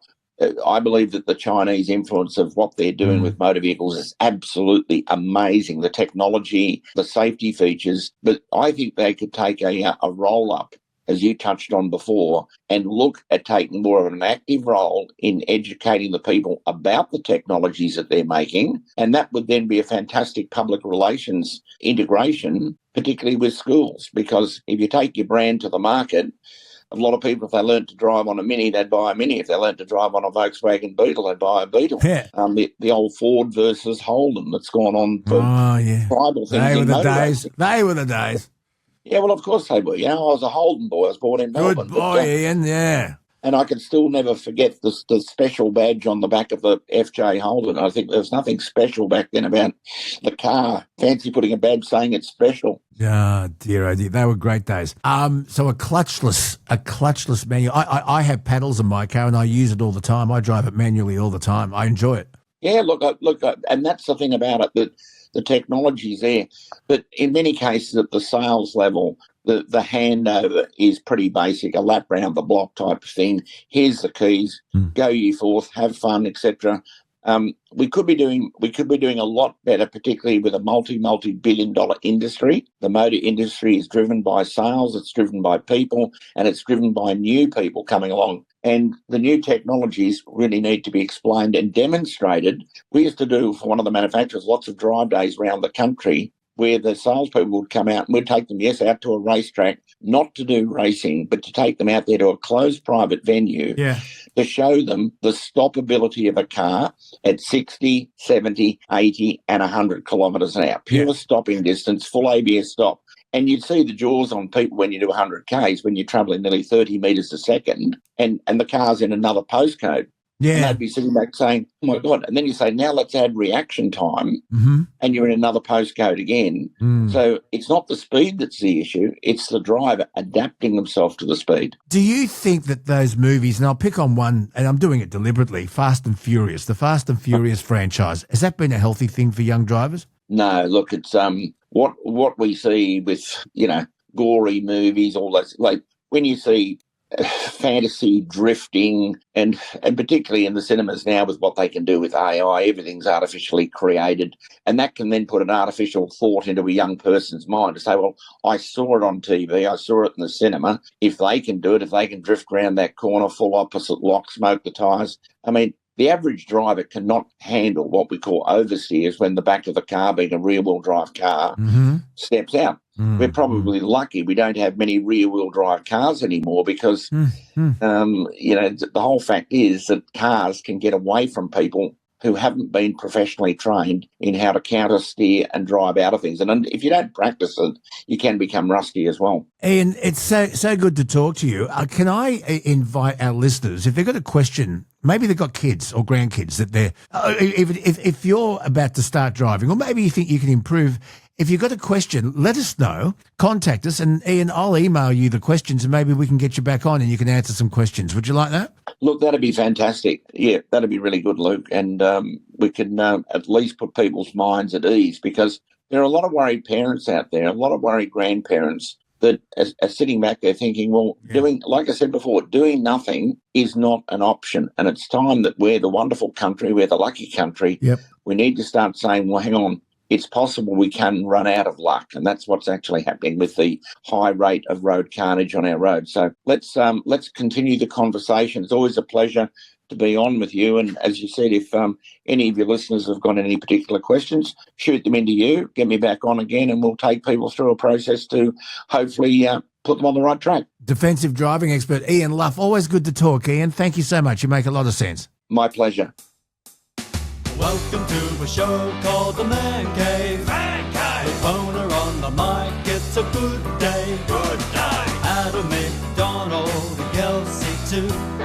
Thomas behind the scenes, producing all the good. Time for another Man Cave here on the Bonafide podcast. It's one of my favourite times of the week where I get to catch up with my very sober, good mate, Adam McDonald from Evans Hastings, star of the TV show Aussie Pickers, wrapped up like a snug as a bug in a rug on a chilly Canberra morning.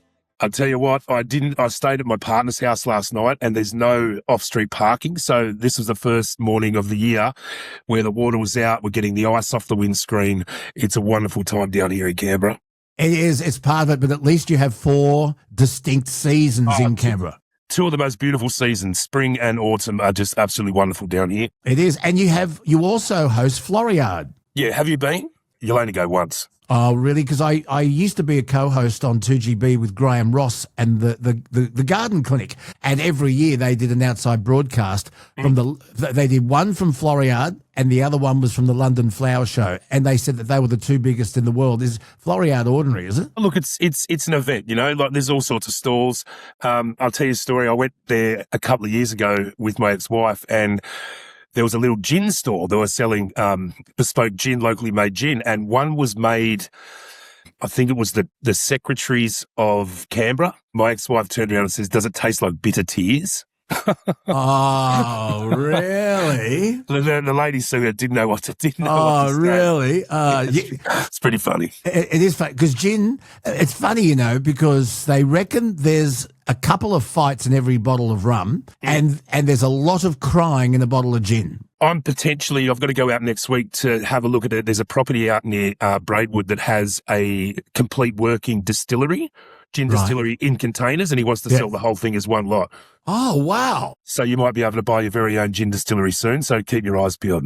Isn't that amazing? Of course, our mate Michael Hope at Hope Estate in the Hunter Valley makes his own gin, and that was the Karen Webb gate, the bottles of gin she gave away. Do you remember that? The ex-police commissioner in New South Wales. Well, they Hopies. They were Hopi. They were Michael Hope bottles of gin. Trust Hopi. No, he had a lot of time for Karen Webb because Mike was on the board of the police youth club, the Police Boys Youth Club organisation. PCYC, and Karen Webb obviously was running it at the time, and he got to know her very well. He speaks really high of her, and that was just a gift he wanted to give her, and it ended up being a big shit fight. But no, in fact, I think she paid full freight for them. I think she wanted to buy presents for special people as a Christmas present, and she paid Hope Estate for the gin. Anyway, there you are. There's another gin story. Gingate. Brother Adam, tell me about Dry July. How's it going? Well, I'm 8 days in. Everybody knows I'm quite partial to a bottle of red. The first couple of days, you get a bit antsy. The sleep's not quite so good, but I'm feeling tip top now. Like I'm feeling good. I don't miss it. You know, you just got to fill your time with other things. It's great. So everyone, get on board. Decepticons, my team name is. It's me and my partner Kelly. Get on board and chuck a donation at it. It's all for a good cause. Everyone's been touched by this C word that we're trying to fight. So yeah, get on board. I'm going to do the whole month. The thing is, you can buy a golden ticket, right? Or someone can buy you a golden ticket where you can have a night off. It's State of Origin tonight. Yeah, I think it's $25. It's State of Origin tonight. So if anyone wants to lobby in for a golden ticket for old Adam to watch the Blues get pumped, get involved. I actually spoke to Gillian Odbert. She is the CEO of Dry July. And did you know, it started off with a couple of mates who wanted to get a TV for a cancer ward. They ended up, this is going back 1998, I think. Yeah. And they raised $250,000. It blew them away. They couldn't believe. Last year, so far, they've raised $100 million for cancer support and cancer 100. It's funny. We're great this way, Australians. You look at, for example, Brother Adam, Pink Ribbon Day, the cricket, and the Glenn McGrath Foundation. Yeah. And the sea of pink at the SCG. We really did embrace it, and we were embracing Dry July. Yeah, we do like to get behind a good cause, and I think that's a wonderful piece of the Australian lifestyle is if it is a good cause, we're all willing to, even if you've got, $20, it helps. It doesn't have to be big donations. You don't have to big note yourself and say, I invested $500 in Adam being on the wagon. It just, anything at all helps. And like I said, it all goes for a good cause. If you pay the extra $2.50 or $2.75, the whole lot goes to the cause. So yeah, just get involved. Have a look at the website. It's on my socials. What's it honestly worth? I think Kelsey will post it too. So have a lash. Well done. I'm very proud of you, brother, and I'm glad you got a golden ticket for the State of Origin. So if you'd like to help Adam out, just follow the description in the links, and let's help Adam's liver live longer. Yes, let's do it. See, a little bit of alliteration. Hey, listen, there's some interesting hot topics I want to get to today, and we have a special guest. Now, you haven't met Mike Kelly yet. I have on the podcast. Mike is an ex-Labor politician. He is ex-Army, Adam, so you'll relate to this.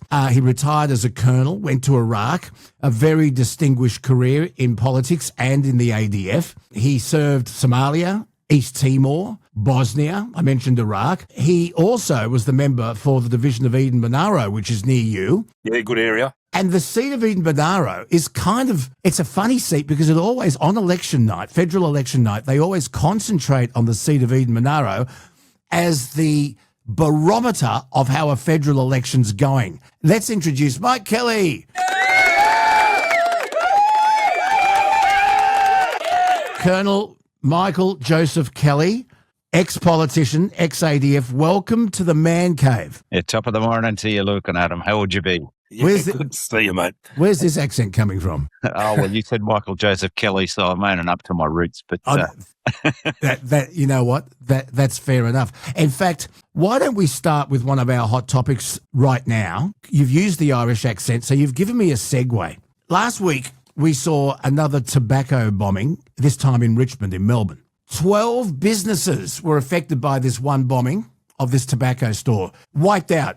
The businesses can no longer operate. Anyone who wants to open a shop or holds an existing lease on a shop near a tobacco store cannot get insurance. No one in their right mind would want to rent the flat above one of these things. And the Tasmanian Premier has called for the excise on tobacco to be halved at least, and no indexation. I've said this for ages, and I'll go to Mike first on this. You can put your political hat on if you want, but it doesn't matter. And I know that Brother Adam's got something to say on this, but if you have a product that is highly addictive and you price it beyond the reasonable reach of somebody, you will create a black market. Look at what happened during Prohibition. But look at what is happening with any illicit drug in this country. Look at America and cocaine, and you can arrest a cartel, a smuggler, give him 200 years maximum security, doesn't stop it.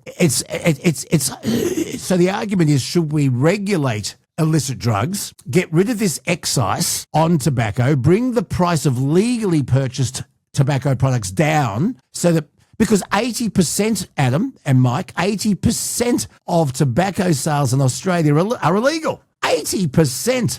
And they say, well, the figures might show that people are giving up smoking. No, because the figures aren't showing up because people are buying them from these illegal tobacco stores, and the crime is absolutely frightening. So I wanted to talk to you about this because I've spoken to the Yarra City Council Mayor. His name is Stephen Jolly, speaking of Irish. And he said the scenes coming out of Richmond that we saw this week looked like Beirut. So, Mike Kelly, your thoughts on this? It's a big problem. Yeah, look, it's one of those areas too which has a bit of crossover in relation to national security, because you can see some of these criminal elements get tied into broader transnational crime, which plays into a lot of the terrorist organisations internationally.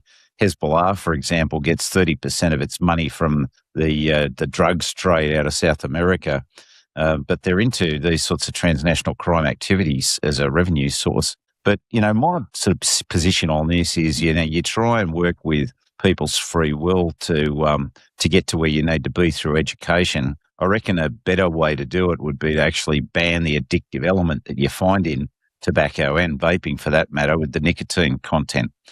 That's the real nasty hook that gets people sort of locked into the downward death spiral of these coffin nails. So, look at getting rid of the addictive element and make sure we're educating kids from day one about these things and about drugs in general. That's the way to go, I think. But Vice Captain, I always thought that was what e-cigarettes were about. They were not to have nicotine. They were vaping. It gave you the feeling that you were smoking, but it was prescription nicotine that was regulated, and that the e-cigarettes, we call them vapes, were designed to help people quit smoking. But I told you this, and Mike, you'd be interested to know that at my daughter's engagement party last year, we had 30 or 40 28 to 30-year-olds here.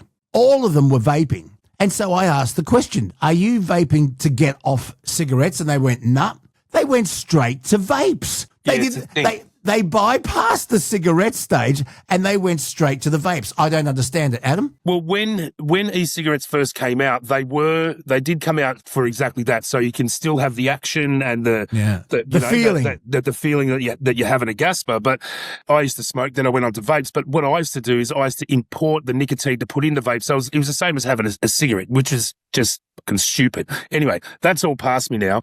But the thing I had with these tobacconists is, and Luke, we've spoken about this before, around where we used to work in World Square, there'd be 15 tobacconists around within a kilometre distance of each other, all open all night. No one is going out to buying a packet of durries at 3 a.m. in the morning. What you've got to look at is what else is coming out of these stores. And I tell you what it is, it's glass pipes.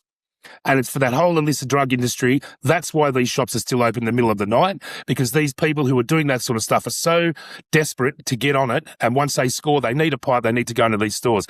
So the tobacconist tag, I think it's pretty loose. I think it's what else is coming out of these stores. Mike, can I just tell you, because I'm an inquisitive bastard, and when I worked at Triple M at World Square, right in the centre of Sydney, so World Square is lined by George Street, Goulburn Street, Pitt Street and Liverpool Street. There is a tobacconist on every corner and usually one halfway up. And they were selling individual cigarettes for $2 each to homeless people or people who were ducking across the road from Scruffy Murphy's or one of the pubs that had one of those gambling VIP dens, selling them individual cigarettes. Individual cigarettes, Mike. Yeah, I mean, these guys are actually pushers if you want to get down to it. Yeah. I mean, they're seeking to get people on the hook, get them addicted, and build the trade from there. It's all about volume, no matter how many of these buggers you can sell. I mean, when I was growing up, a packet of cigarettes was 20 cents. Yeah. And you think about how much they are today and how much they're burning into people. $60, $60, and an illegal tobacconist, please do the maths, Adam, because you've got your calculator, for 10 packets of illegally imported cigarettes, $110. $60 a packet for the legal product. It stings. I've got a dear friend of mine. She's a heavy smoker, and she buys the illegal ones. And she says it is still so expensive. Like if you buy a good quality pouch of tobacco, you're looking at $110. If you got $110 to spend on something that's going to put you at 6 feet under, get on and donate it to someone. I find it strange. I'll tell you another thing, Luke, which something that smacked me in the face when I was a member for Edmund Aero was just how much preventative medicine was going to, help us with managing health costs in our system when cigarettes and alcohol really are the two biggest causes of strain on the health system in many ways. Something that's, you can eliminate. It's not a, infectious disease. These are addictions.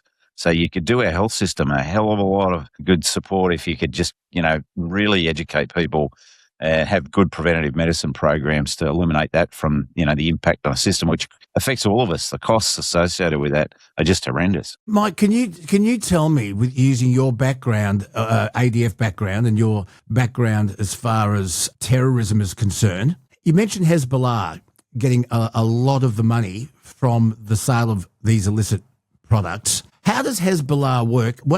How does the money go from a tobacco store in Pitt Street, Sydney, to Lebanon? Yeah, I mean, so mainly their revenue comes from the South American drug trade. But, what happens is once you're into, transnational crime, you look for any avenue that brings you revenue. And so, if it's organised, there's lots of ways that a terrorist organisation can start to infiltrate or take over or become a significant player in all of that.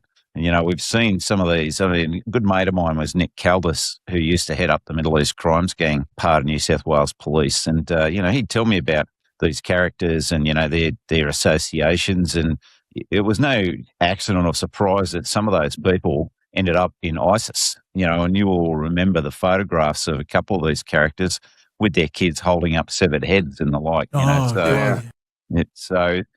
This is, the worrying concern, how insidious all this stuff is and how our agencies need to be better equipped and stitched up. We talk about those people who are involved in what's straight criminal activity and this overlap, and they're not actually best placed and stitched up to share information in relation to these things. And, the Operation Ironside, you might remember that, 19 countries collaborated in to bust how some of this organised crime works and the encrypted messaging they use and all this stuff. That was based on a lot of help from overseas using, state-of-the-art technology. So, we need to make sure our agencies are well equipped to be able to talk to each other properly, share information properly. But can you tell me, how do you know if somebody's been radicalised or not? Now, I think the ADF, ASIO, the New South Wales Police, were caught with their pants down on the 14th of December at Bondi. And these two monsters, it turns out, had been to the Philippines, had terrorist training.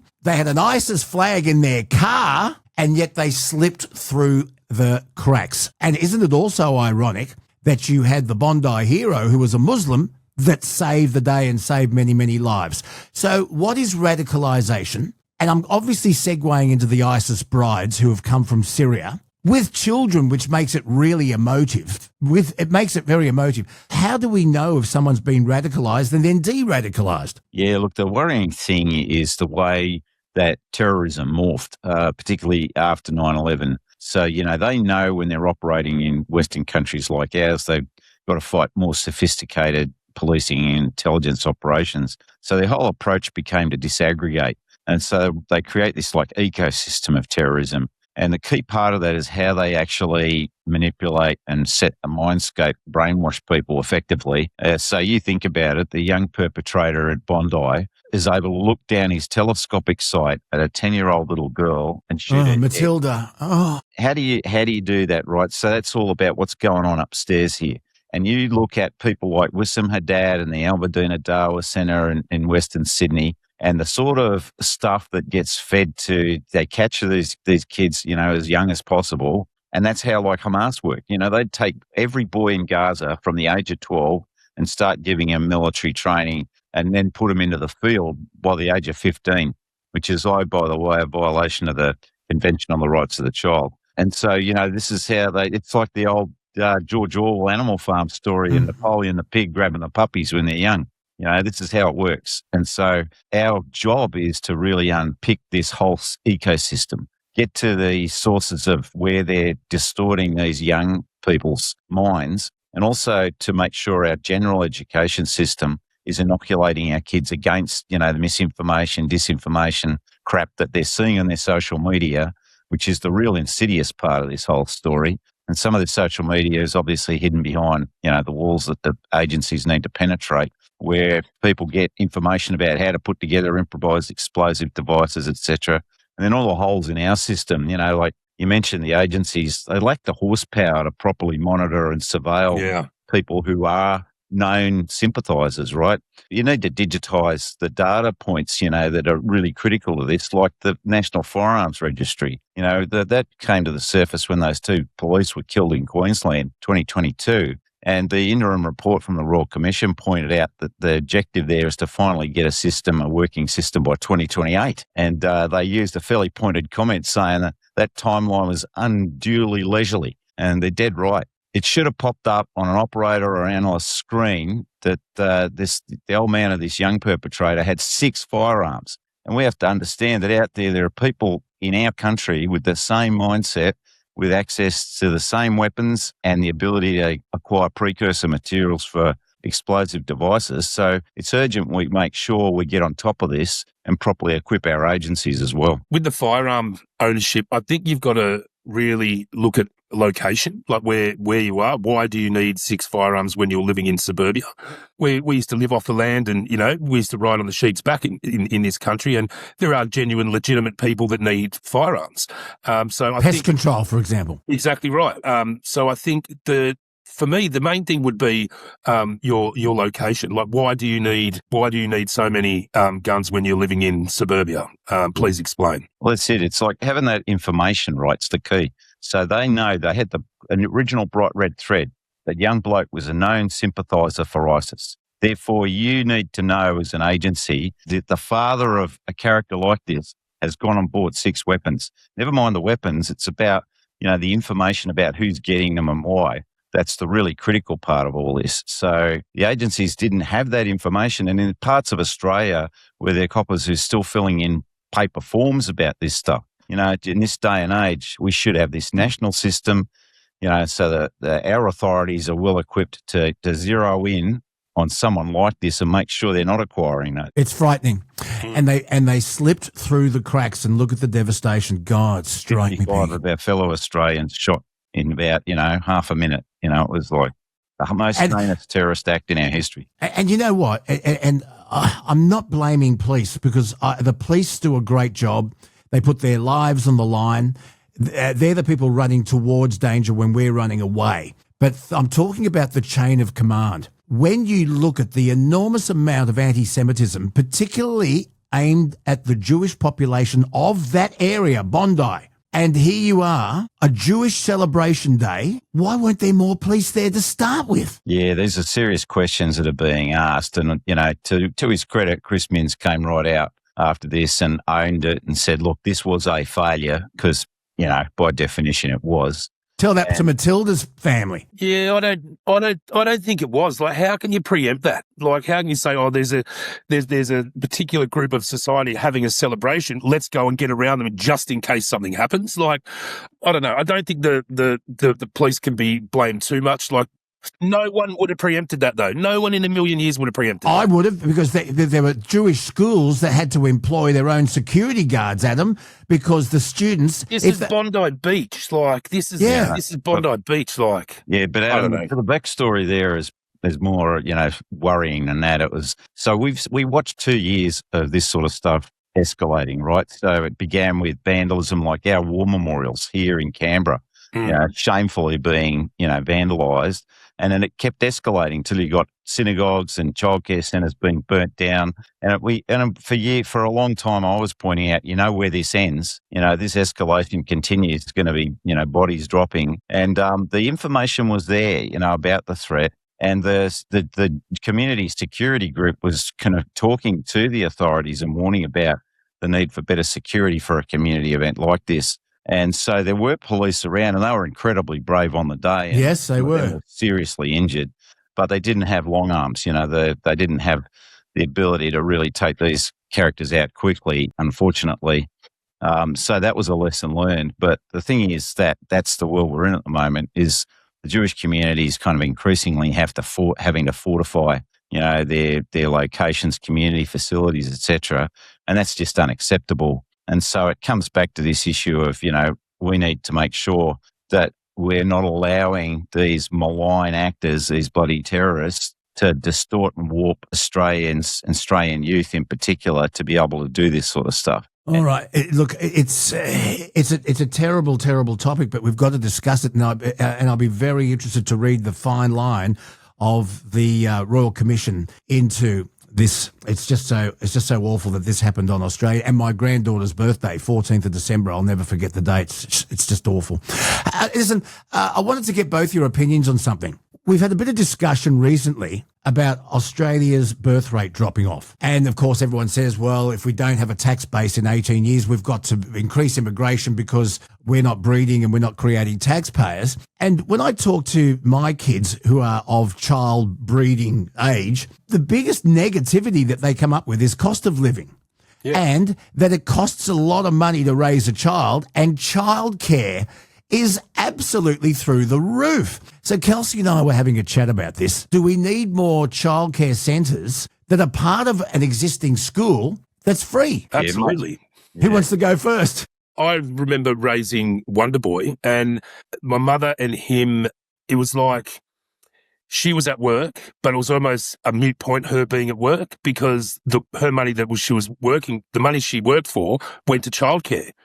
So that it's sort of like, what's the point? What's the point? You might as well stay at home and raise your children yourself instead of sticking them in. I mean, there's good points and there's bad points because they associate with other kids. They pick up the illnesses and they get over them, their immune system. So there's a hell of a lot of good reasons for it, right? And they become and they come home with head lice. That's right. But so, man, Wonder Boy was the knit king, I tell you.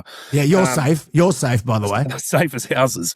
But yeah, so there is good points, but it's just too expensive. It's unattainable. You're trying to save for a house, which is, almost impossible these days. Then you knock up a couple of kids and you got to get them in childcare.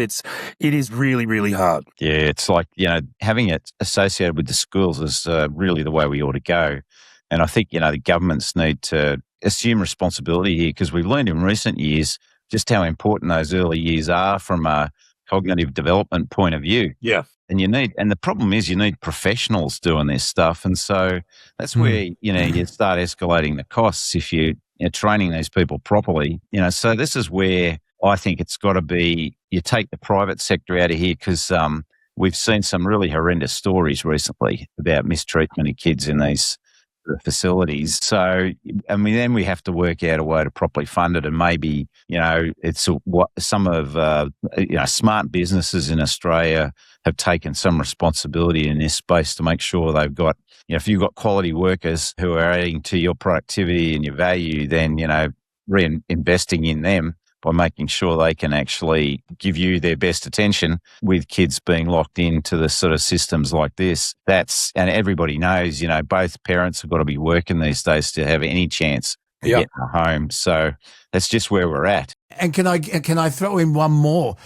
How about we also have, because I tell you what, the condition in some of our aged home facilities for our elderly are appalling as well. If you can't afford good aged care for your mum and dad or your grandparents, some of the places they go to are appalling. So why don't you have aged care with the school, with the kindergarten, with the childcare? Because there was a great TV experiment they did featuring the Collaroy War Vets Home. Adam, have you seen it? No. Oh, I wish I could remember the name of it. It was compelling. And they used to bring these little kids, Adam, that were in childcare up to the War Vets Home, and they interacted and mingled with the oldies. It was so good for both. Yeah, the oldies felt young again. They helped them colour in, and they went on nature walks. The oldies got up out of their wheelchairs and got physical again because they wanted to walk with the kids. The kids were learning history and cooking and stories. It was the best thing I've ever seen. Did you see that, Mike? Yeah, they had a series on the ABC that were doing these kinds of activities, and it just brings home to me how, it's sad, right?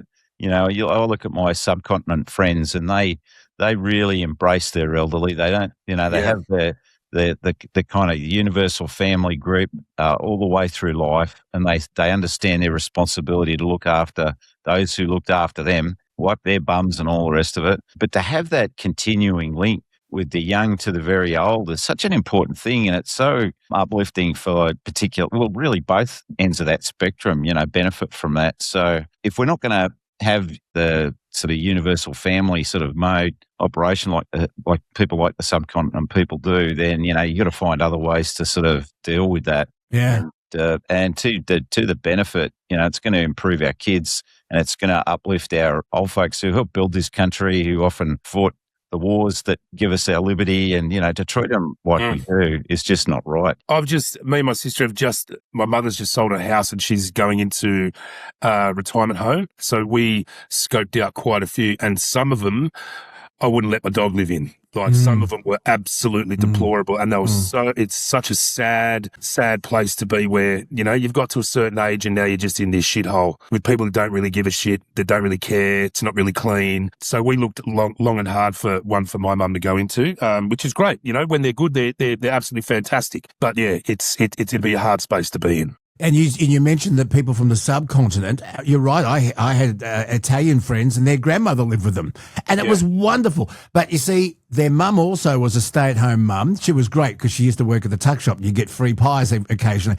But you got both parents having to work now, and so if mum or dad who comes to live with you, if they have dementia, for example, and they go walkabout, it's a worry. I found it. It's called Old People's Home for 4-year-olds. Yeah, it was called Old People's Home. If you can find it on the ABC, it's great. I implore you to watch it, Vice Captain. It is It is absolutely brilliant. Old People's Home for 4-year-olds, which makes me segue into another topic, and this involves you, Vice Captain. Yep. I don't know whether or not you watch Media Watch, but there was a very interesting Media Watch recently about an Australian taxpayer-funded reality show, and it was called Aussie Gold Hunters. Oh, yes. And it got government funding, taxpayer funding. Now, Mike, Adam was on a massively huge rating television show called Aussie Pickers, where he and his partner went round from barn to barn and place to place, and it was great.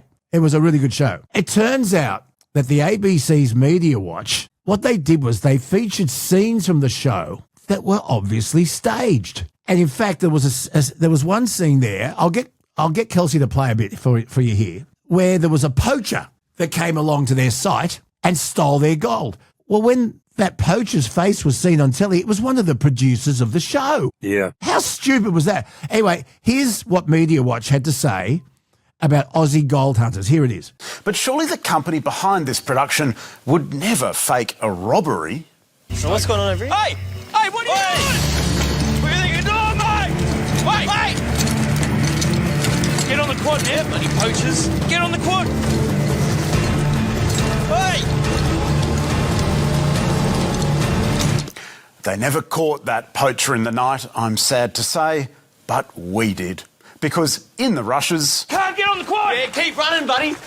The dastardly pirate forgot to run away. Hey, hey! Get him! Oops. And there he is, the mystery poacher happily playing along. So who is this man rummaging about the prospectors' tents for the camera, hightailing it in the ute and strolling around holding that jerry can? Here's a clue as he comes in for a little chat with the camera operator. Maybe roll on it this time, Wayne. Yeah, sure. Maybe. I mean, obviously don't make it a feature of your shot. But... That's right. The villain is not just a member of the crew, he's the story producer, Michael Dye, and the source of much hilarity on set when Rob and Turbo were later asked about thieves. Is poaching much of a problem? Well, when Michael's around, it's a big problem. So, Adam McDonald, how much of our reality TV is staged, and should the taxpayers be funding a documentary series distributed by Warner Brothers, had an audience of over 40 million people right around the world used to watch it, funded by the taxpayer, and parts of it, significant parts of it, was staged? How much of our reality TV is bullshit? I think a lot of it is now. Both Lucas and I with Aussie Pickers, I think we were one of the first ones to go. When we signed on for it, they said, right, this is what the deal is.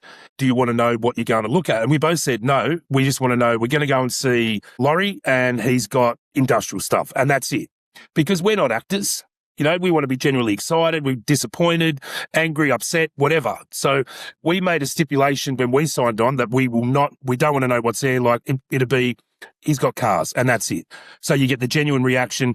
But I think as more of these shows came about, because there wasn't enough content, they would say, all right, we'll get this guy in. He's got some gold. He'll come and talk to you about this. And then it did sort of become a bit of a mocker. I'm more than happy for anyone who wants to question me about, and me and Lucas, about Aussie Pickers and how legit it was. It was absolutely 100% legit. They would find the vendors and just say, this is what he's got. This is the sort of stuff he's got. He lives in central Victoria. We're going to go and see him. And that was it. And so we had no information, no background, no anything about these blokes. But I think because they are, I mean, the gold fossicking industry is fascinating. Like if you're a public servant and you go to work every day and then you see these guys out in the middle of nowhere digging for gold and find these nuggets, it is genuinely exciting. But it doesn't happen all the time. You cannot make a TV series out of it because it just doesn't happen. These gold fossickers can go for months and months and months without finding anything. I like the outback opal hunters. Mike, are you interested in reality TV at all? And when you watch it, do you think how much of this is fake? Yeah, I have seen quite a bit of that sort of stuff, and I must say, Aussie Pickers was incredibly dangerous. You know, the concern of my life was my wife haunting these auction places and, you know, green sheds and whatnot, and the sort of stuff she'd continuously bring back. You know, that's just us fishing. Yeah, that's just us fishing. And it opened up, you know, the industry that I've been in forever. It's a fascinating industry, and if you're not in it, like we've got a saying in the auction game, if you don't know, you don't know. So if you don't know about this industry, all of a sudden this show comes on television and you're just fascinated by the history and the manufacturing and the fact that this old shit can be sold and can be worth quite a bit of money. So it just really opened the doors to everyone for this business. It was a two-sided coin though, because once we did it, everybody wanted to be a picker. So I'm out on the trail trying to find shit, and now everybody's out there thinking they know everything, you know, and with the internet, everyone's an expert. So it was quite detrimental. Like I'd go to swap meets and country sales and people would recognize me and they'd just beat me up. They said, oh, that's that guy. Let's outbid him. So it was kind of detrimental, but you know, it's kept the industry alive. So it's like my wife's a big fan of Antiques Roadshow as well. And I think it's like all the human stories behind the cells, you know, that's right. Stuff. So, you know, that kind of stuff, that like genuine human stories, you know, is really, you know, I think putting us back in touch with the real world when, you know, you need to, instead of the really artificial crap, these bloody... Married at First Sight, God, don't... Oh, Jesus, it's that shit. Yeah, just promotion for the Botox industry, you know. Like. Isn't that? and the condom industry.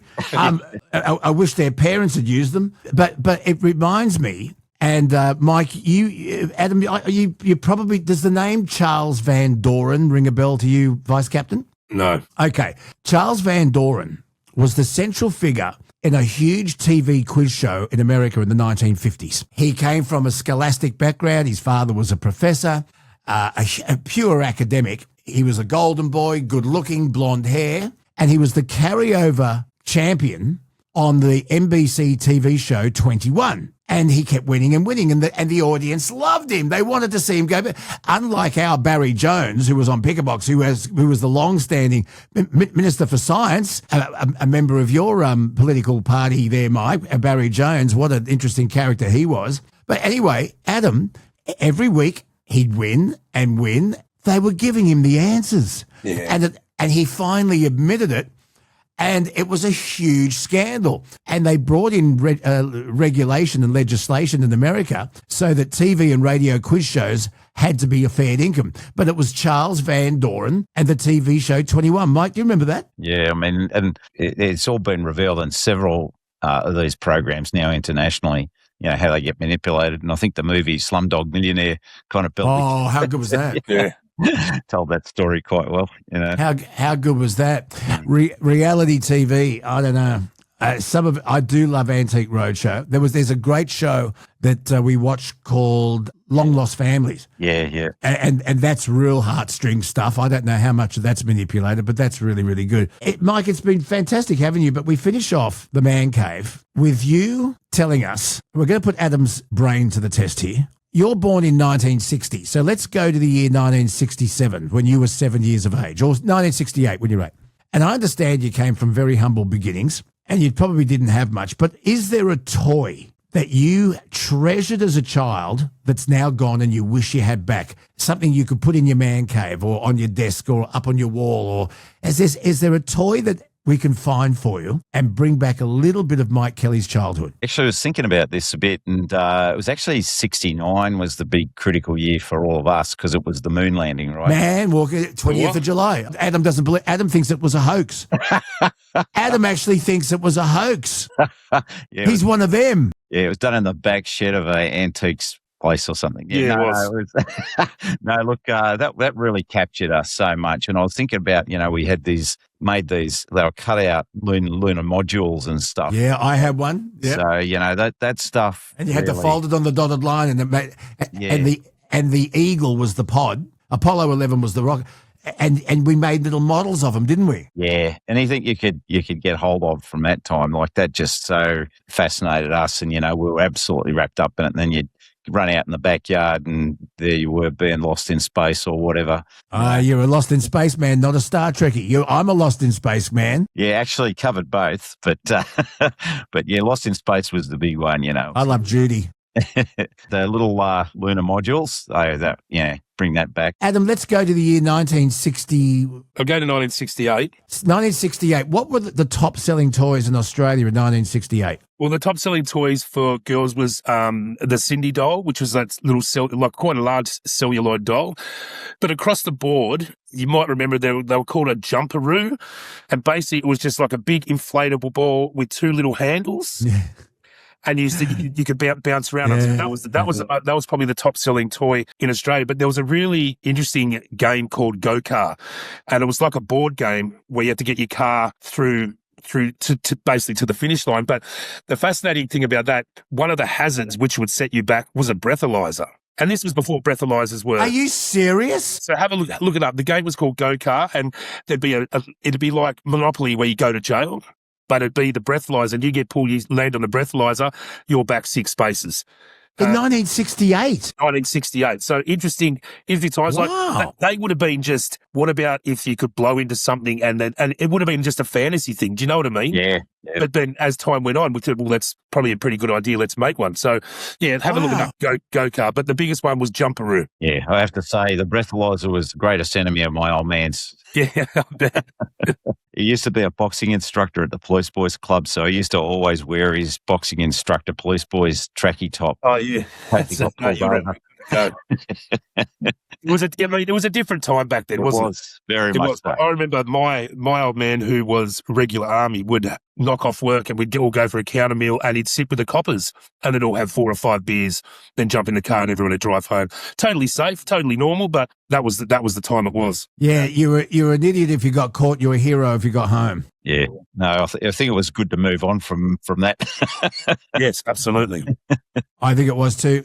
Mike Kelly, thank you so much. I know you're very, very busy. Do you miss the game? No, not politics. I know I'm not allowed to use expletives here. I'd expand on that comment, but no, I don't miss politics. But it wasn't my idea to go in the first place, so I sort of got talked into it. There was a couple of things I wanted to fix. We were still involved in 2 wars at the time, in Iraq and Afghanistan and that sort of stuff. But, it was rewarding doing the electorate work. As Adam knows, Eden Narrow is such a wonderful place. Oh, it is. It's colourful as. I love it, yeah. Yeah, and I'm related to half of the electorate because we were good Irish Catholic breeders back then. So, that was special. Let me ask you this before you go. I'm sorry to bookend with another political question, but you're looking at it from the outside now, and you were a Labor politician. Pauline Hanson, is she the answer? The news is that Nigel Farage has resigned as an MP. His party, the Reform Party, massively popular in the UK. Pauline Hanson going through the roof with her polls at the moment. There's a long way to go. Why do you think she's tracking so strongly? We shouldn't dismiss Australian concerns that are underneath this, right? That's where Hillary Clinton went wrong when she sort of said that the supporters of Trump were a basket of deplorables. There are real grievances out there that Australians are concerned about. And these days, their views kind of straddle the parties, right? So it's very difficult to be able to latch onto one party and say, right, they're ticking my boxes. And so someone might be, okay with, all right, let's do something about pollution. But, I'm really worried about us not doing a proper job around immigration and filtering out, security threats. And after Bondi, that kind of really got conflated with immigration. So, what Pauline Hanson's been doing is kind of latching onto the cost of living issues and these issues around immigration. So you can see where she's getting her traction, and it comes to these legitimate grievances, which we need to properly address. The public security issue is a real live one. Let me ask you this, and Adam has military background with his dad. The big news this week is that China fired a long-range missile. They say it wasn't armed in a nuclear capacity, but they fired a long-range missile. It was fired by China from a submarine, and it reached as far as the waters off Nauru. And Richard Marles has said that the Australian government and our intelligence agencies were only given 2 hours' notice. Does China bother you? Does China worry you? Why would China be doing this? Why would they be creating this unrest? I've got no idea. Yeah, look, basically under Xi Jinping, it's a dictatorship now, right? So you don't have to pick through the tea leaves of what's going on in the leadership and the Communist Party. All you have to try and do is work out what's going on in the headspace of Xi Jinping. And that bloke is really intent on, he's a narcissist, right? And so he doesn't give a crap about human lives or whatever. So he's hell-bent on bringing Taiwan back into the shed. And you saw what he did to Hong Kong, and so he wants to also dominate. He wants China to be the world's dominant power and, because he wants that power personally. And so this is about saber rattling. It's about sending threatening signals right across the region and the world as to, the kind of threat that could be applied to every country in the region that doesn't kowtow to China, that doesn't sort of facilitate its growth and support Chinese policies. So, it's partly about wielding the big stick on the rest of us to make us submit to Chinese dominance, and partly about gearing up for what might be the showdown over Taiwan. Does anyone really know what's going on in China, though? Their walls are pretty high. They don't say much. Yeah, it's a pretty grey area. They could be doing anything over there. Like I said, he's a total narcissist, and he's only out. It's not about China. It's about him. Yeah, him being the most powerful man on the planet. Yeah, and look, for a long time there, we were all being encouraged on the trajectory China was on. They valued the rules-based order because they were getting a lot of benefit out of that through trade, growing their economy, pulling people out of poverty in China. And they put in place all of these mechanisms to avoid another Mao situation, right? Cults of personality and the sort of horrors of the Cultural Revolution, all that crap. And he's dismantled all of it. So, and I know there's a lot of concern about that within certain circles in China, but it's such a thoroughgoing police state now, to your point, Adam. The surveillance regimes, the technology they apply to all that, just this absolute, utter, total control. What they've done to, groups like the Uyghurs and Tibetans, it's pretty heinous stuff. And I'd like to see some demonstrators out there on the streets who are worried about that stuff. Like we never see any of these, so-called progressives out there, sort of talking about the organ harvesting and all the oppression and general human rights. Yeah, the largest execution rate in the world, so it's deeply disturbing. We obviously have to send them signals, hey, we want to be friends, but listen, we're not going to put up with this kind of behaviour. Yeah. And we're all going to band together to make sure we send those strong signals. And look, it's not in your interests if you want to continue to grow through international trade. Wake up to yourself, sunshine. Because China's our largest trading partner, are you concerned that China might one day say, we'll just go down and get it? Yeah, I don't think they'll want to bother with that if they don't have to. It's just to make us toke the forelock and, and provide them with everything they need and do it in the right terms. I mean, and they're not afraid to wield the trade weapon as well. Remember when Scott Morrison raised question marks about how COVID got out of China and wanted to do, an investigation into that. And China's response was to smash us with heavy-duty trade, imposts that really buggered us up, the wine industry, etc. they're not afraid to use trade as a weapon, and we have to show them that it's kind of like a two-edged sword here. Yeah. Not in your interest, but, that's a worry. And the sorts of stuff they're doing, they're lined up now with Iran and Russia and North Korea in waging this information warfare and poisoning the minds of our kids. And it's a really intentional thing, the way they use TikTok, etc. It's a worry, and that's what we really have to get onto. Yeah, maybe Greta Thunberg, instead of going on a pleasure cruise to Gaza, needs to worry about China and the way China's affecting the whole world. And I urge our listeners, my listeners, to go back a few episodes and have a listen to my chat with the remarkable Australian journalist Cheng Lei, who was broadcasting on Beijing radio. She broke an embargo by a few minutes. She was arrested, Adam, taken away, blindfolded, held prisoner for 1,154 days, nearly 3 years, without being charged. The story is unbelievable, unbelievable. And this is how they operate. Hey, listen, Mike Kelly, Colonel Mike Kelly, thank you so much for giving us some of your time and your wisdom and your insight today. I've really enjoyed it. No worries, mate. Yeah, I'll just have to go out and dodge these white walkers out here in nice and frosty Canberra. So I enjoyed talking to you. Good on you, Adam, congratulations on Dry July. That message again? Yeah, Dry July. It's on my socials. What's it honestly worth on Instagram? Decepticons is the team's name. So have a look. And remember, State of Origin night, buy me a golden ticket. Good on you.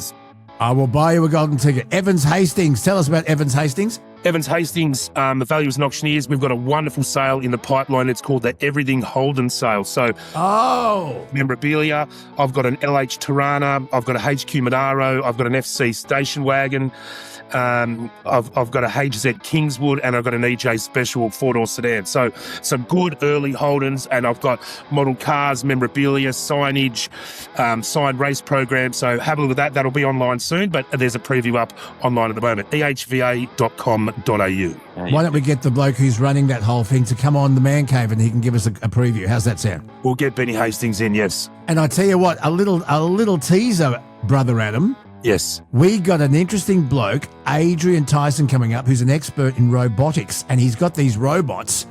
Have you seen the movie Bicentennial Man with Robin Williams? I haven't, but I know the premise behind it, yes. Okay, well, that's coming up as well down the track. So, good to see you, mate. Dry July. Good to see Go the Mighty Blues. And Colonel Mike Kelly, once again. Thanks, Mike. Dismissed. Great to be with you. Well, thank you so much for being part of episode 123.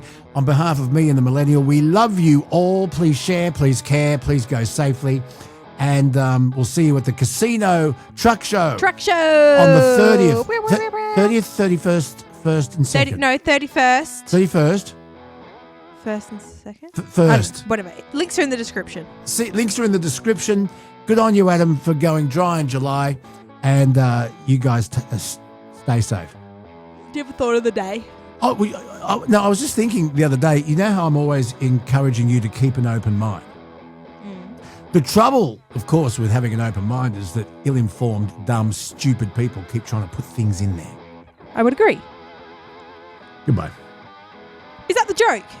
It's just a thought. Oh, fair enough. Bye.